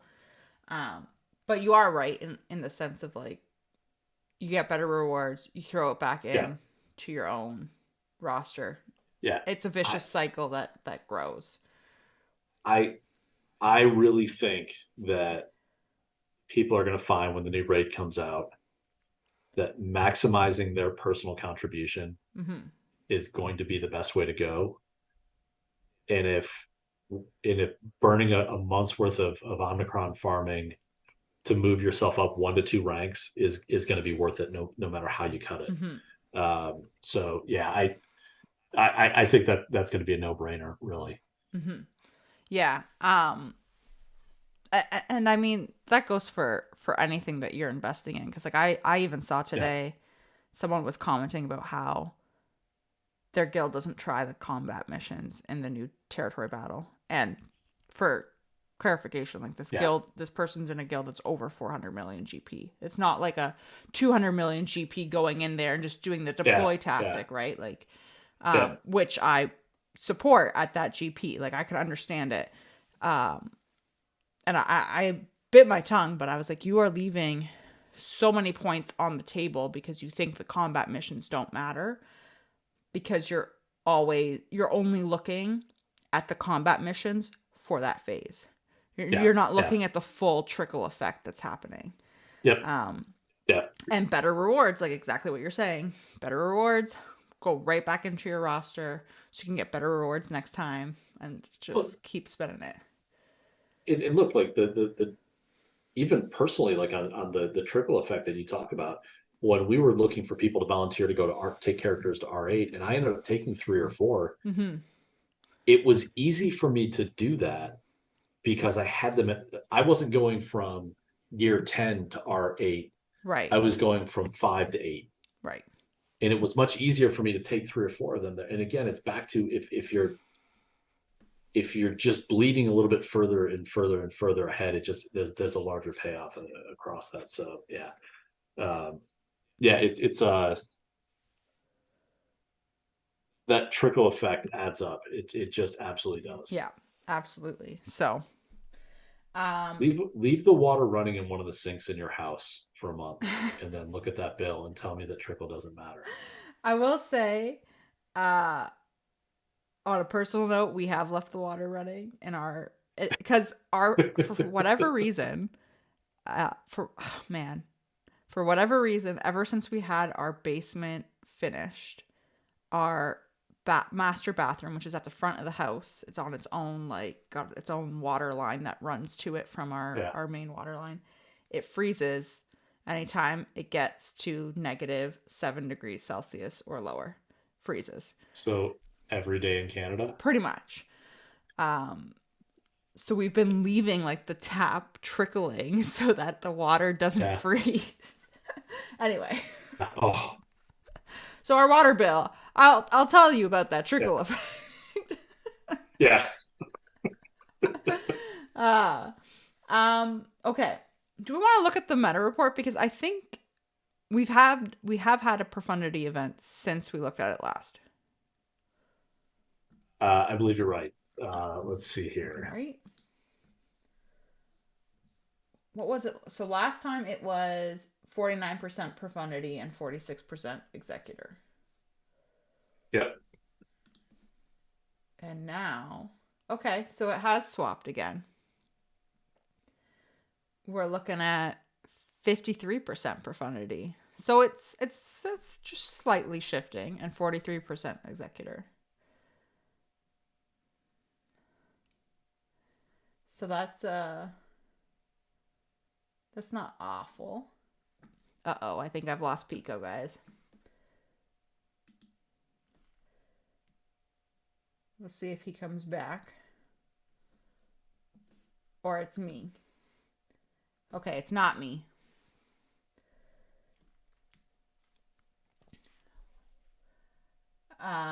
Sarah, as a 380 mil GP guild, what should we be able to get in new stars? Ooh, 380. Off the top of my head, I want to say you should be in the 28 to 30 star range. It honestly will depend on how many platoons you can do.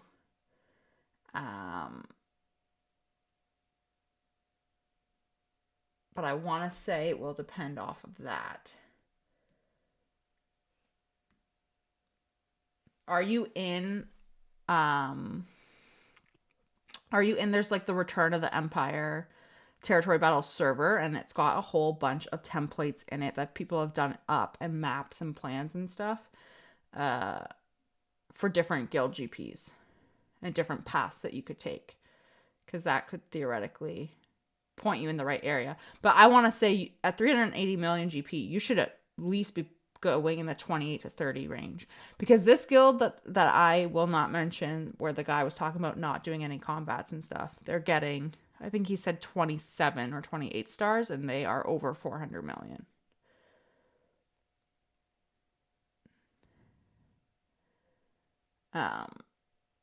Pico, are you back?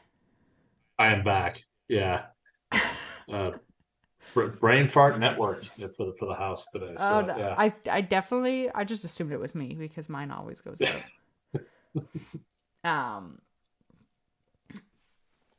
So I was saying, I don't know if you heard me, Pico. It did change. Oh, it did? Yeah, so profundity is at 53% and executor is at 43. So it's a slight change. I'm surprised it hasn't swung larger in the direction of the Radis, only because, or the profundity, only because it's the new hotness. I'm surprised about that too. So excuse me. But I guess it's just a slower burn, so to speak. Yeah. Yeah. Anyway, do we want to go to Uncle Owen's moisture farm? And we can let's go. We can talk about what we are currently farming in game. Pico, you have a great project going on right now.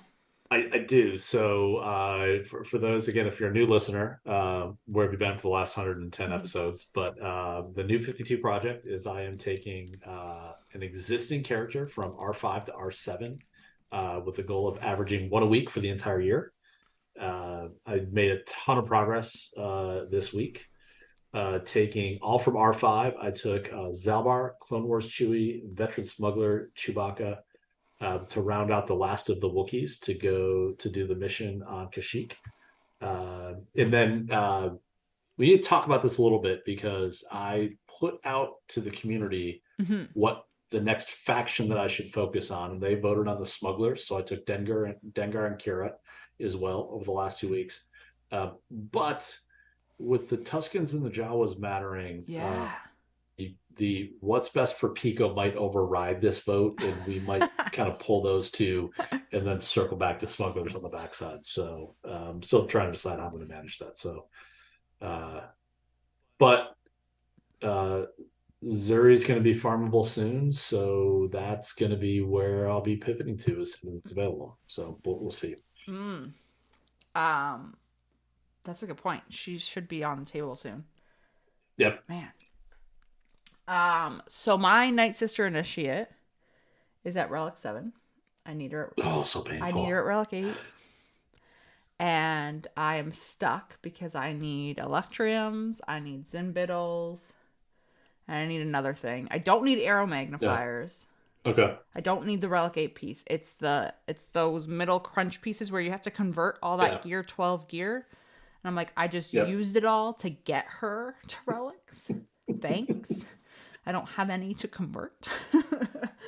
Yeah, I might have to just bite the bullet, and I don't know. So the important question is, did you go whole hog and give her the Zeta as well? No, I haven't given her Zeta yet, which is it's irritating me because when I look in my roster, I see the little 1, and I'm like, I can go to Relic 8, and I'm like, it's her Zeta. Stupid Zeta. So do I just give her Zeta so that when I see it pop up, I'm like, okay, I can go to Relic 8. I'm super torn because I'm working on that, and I was like, we're gonna go to Lord Vader. This is like the 5th time that I've been like, I'm going for Lord Vader. Do I stay on Lord Vader? So let me preface this before I ask this question. I truly think he is a good a great galactic legend. I don't fall into that whole Lord Failure camp. I don't subscribe to that. The gear that his requirements need is so painful that as I'm doing it, I'm like, is this actually worth it? Or do I just like go for my Tuscans and my Jawas and like what's needed there and then switch to Cal? And I'm like, no. I stay on Lord Vader? Yeah. Right? You do, because the beauty of the Tuscans and Jawas are they're pre-Cairo. Yeah. Which means you should, at least if you don't have a lot of it right now because you just brought those characters up, you should be able to at least get them into that gear 12 area, that because they said that the new raid will start at the lowest tier, will be the equivalent of like gear 10 Sith. So at least if you get them up into gear 12, you can at least do some fights with them, that way. And gear 12 is the pinch point. Yeah. Yep. And then at that point, you make a decision where you're at. But also, I would think in parallel to all of that, you're probably going to be dumping some relics on your Hut cartel characters as well. Right. So there's a whole piece of like, I got to do some relics there, and then I'm gearing, and but I think you just got to stay there. And the relic requirements for Lord Vader are high. That's the other thing. So it's like, it's going to be painful to gear them and painful to relic them. But as you always say, the shards are the most important part. Yes. And at least if you get the shards for Vader, you'd be one of those people that like X makes fun of, like, I don't know why she has Vader unlocked, but he's only gear 9. Right. But it's better to be gear 9 unlocked Vader than not the other side. So I'm gonna pose a scientific question, hypothesis, whatever you want to call it, and I will report back after I get Lord Vader. But is it more painful to gear and relic the requirements for Lord Vader, or is childbirth more painful? I don't know, but I will. I have no idea. I am smart enough to have never challenged my wife on that topic. I never will.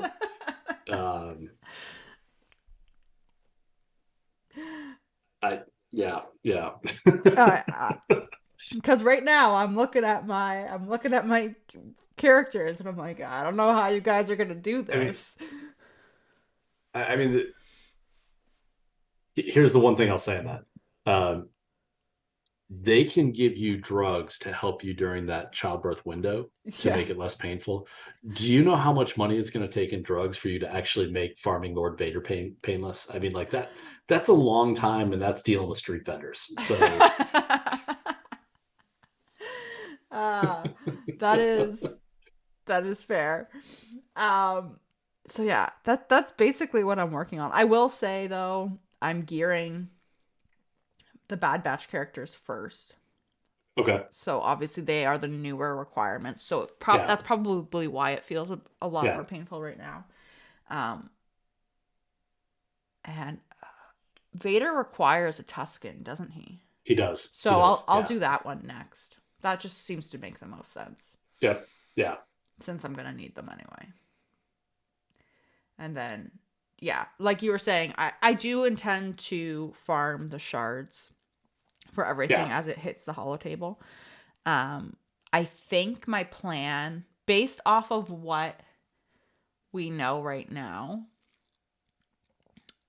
I think my plan is to slow play Afra. okay, Because I feel like it might make more sense. Like, I'm still farming her requirements anyway. And I think it might make more sense that by the time I'm done Lord Vader, if I'm not on the way to Afra yet, does it make more sense to just go straight into Tuskens or yeah. if the Cal characters are being released, for focus on them, etc. Well, in the look, Afra is a fun team. Right. BT1 is hands down my most favorite character in the game. He is just he's the best. But she is propped up right now by a datacron Mm-hmm. that, let's be honest, is almost halfway through its life cycle. Yeah. So if you're not going to get it in the next 2 months, who knows what it's going to look like at that point. And I know I just got done saying like, no, resources now and tomorrow never comes. But part of it is if you can't get there, if you're not going to be in early, what's the point of chasing it at that point if you can't get there, especially if Mm-hmm. you can get in early on Tuskens, if you can get in early on Cal Kestis and it's a good character. The I think the big piece that people are going to have to weigh when it comes to Cal Kestis is if he immediately goes into the journey guide, is he going to be powerful enough to push to get early? Mm-hmm. Or a lot of people were disappointed in Bam because he didn't break the bank. Right. So now he's turned out to be a really, really good character, really solid character over a period of time. But yeah, I think you got to be better. I think you just need to check that box and move on with life. Yeah. It just hurts. Ugh, it just hurts. Um. Okay. I think. Is there anything else? I think that's it. We did it. We did. We got And through. this was a long We one. got through Not the. gonna lie, this was a long one. We got through the road ahead in one Yeah, piece. yeah. Um. I don't think I thought I saw another question. Um. Okay, I'm not crazy. I did see this. So depressed Wampa was asking. He just finished his JMK, and he's wondering with the raid coming, would Inquisitors be worth going for before Jabba, or should they hard Ooh. focus on Jabba?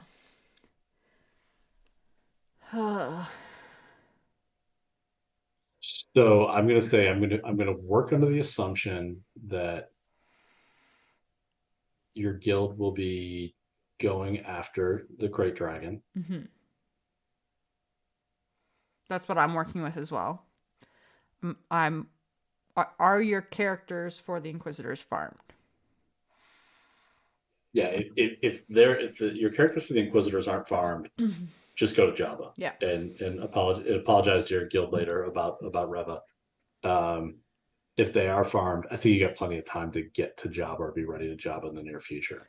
Yeah, if they are farmed, getting them geared, like as painful as it is because they all want the same stuff, it's not that bad because there's only 5 of them. Yep. So you can get them ready for the next time Grand Inquisitor rolls around if they're already at 7-star. Well, and honestly, we're closer to the Grand Inquisitor going into the Journey Guide permanently than we are his release. We're past the 6-month mark at this point, so part of it is also, if it's going to take you 4 to 5 months to get Java and the Inquisitors, are you better served doing Java now and just getting the Inquisitors ready for when he's permanently in the guide and go after it at that point? So yeah, because that's the thing. I mean, the big thing right now too is we don't know when Grand Inquisitor's coming back. Is he coming back before he goes to the Journey Guide? No idea. Yeah. Which, so it's kind of like, do you get ready just in case he does? Yep. Or do you just wait for the Journey Guide? Yeah. And honestly, December, January, February, March, if he doesn't drop in March, I don't expect him to drop. If he doesn't drop in March, I don't expect him to drop before May. Yeah. Yeah. It's going to be, so I think Java's more of a sure thing right now. Yeah. And I mean, if you're doing the new territory battle as well, and you've got that smugglers run. Yeah. Yeah.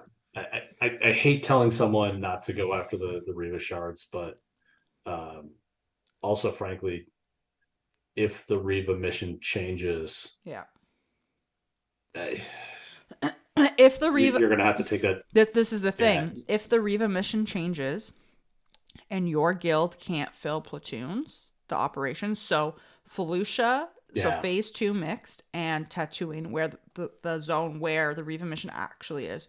Those 2 sets of operations, platoons, whatever you're calling them, affect the mission. Yeah. And if you can't fill them, it looks almost impossible.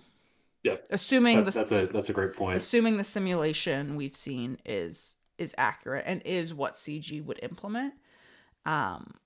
Which, in my opinion, and I guess I'm not saying this to be like a shill or anything. I'm just saying it based off of how it looks like they designed the territory battle. They want us to fill those platoons. So I wouldn't be surprised if they designed the mission to make it close to impossible if you don't have the platoons filled. I agree. So, yeah, that's a big factor because if you can't fill those, you have probably a 5% chance of winning. And I'm not exaggerating when I say that. You need to be 4 of 6 really to have even a remote possible chance. The testing that was done was with 4 filled on Felucia, so those ones give you extra crit damage, so you hit harder. Yep. And 2 on Tatooine, I believe. Okay. I might be getting it backwards. It might have been 2 on Felucia and 4 on Tatooine. They weren't full, essentially. Yep. And out of the testing that was done, with them done that way, there is about a 50% likelihood that you will get a good optimal opening, RNG-wise, that will make it so that it's going to be a probable win for you. And then there is a 20% likelihood that it is a bad, like, you don't want this opening. Half of those, so 10% of that, so of the 20%, half look like they are instant losses. Yeah. But again, that's not with the full operation, so I don't know if that's going to change it. And then whatever's left over in the middle is the kind of like, this is dicey. You can probably still win. You need a streaming coach. Like, might be okay. It's not really good, but it's not fully bad yet. So, Oh, yeah. hopefully it's just going to be if you're 6 of 6 and 6 of 6, it's a cakewalk because yeah, well, they're not going to change it. I'm positive thoughts. They're just not going to change I it. like They're it. just not going to change You're it. giving us that hope again. Okay. I think that's actually it for real. Yeah. So, on that note, everyone, thanks for joining on the stream or listening on the cast afterwards. Pico, thanks for hanging out for 2.5 hours. Yeah. It's only midnight. It's still It's early. still We got early. plenty of time. Good. That ought to do it, everyone. And until next time, Chewy, we are home.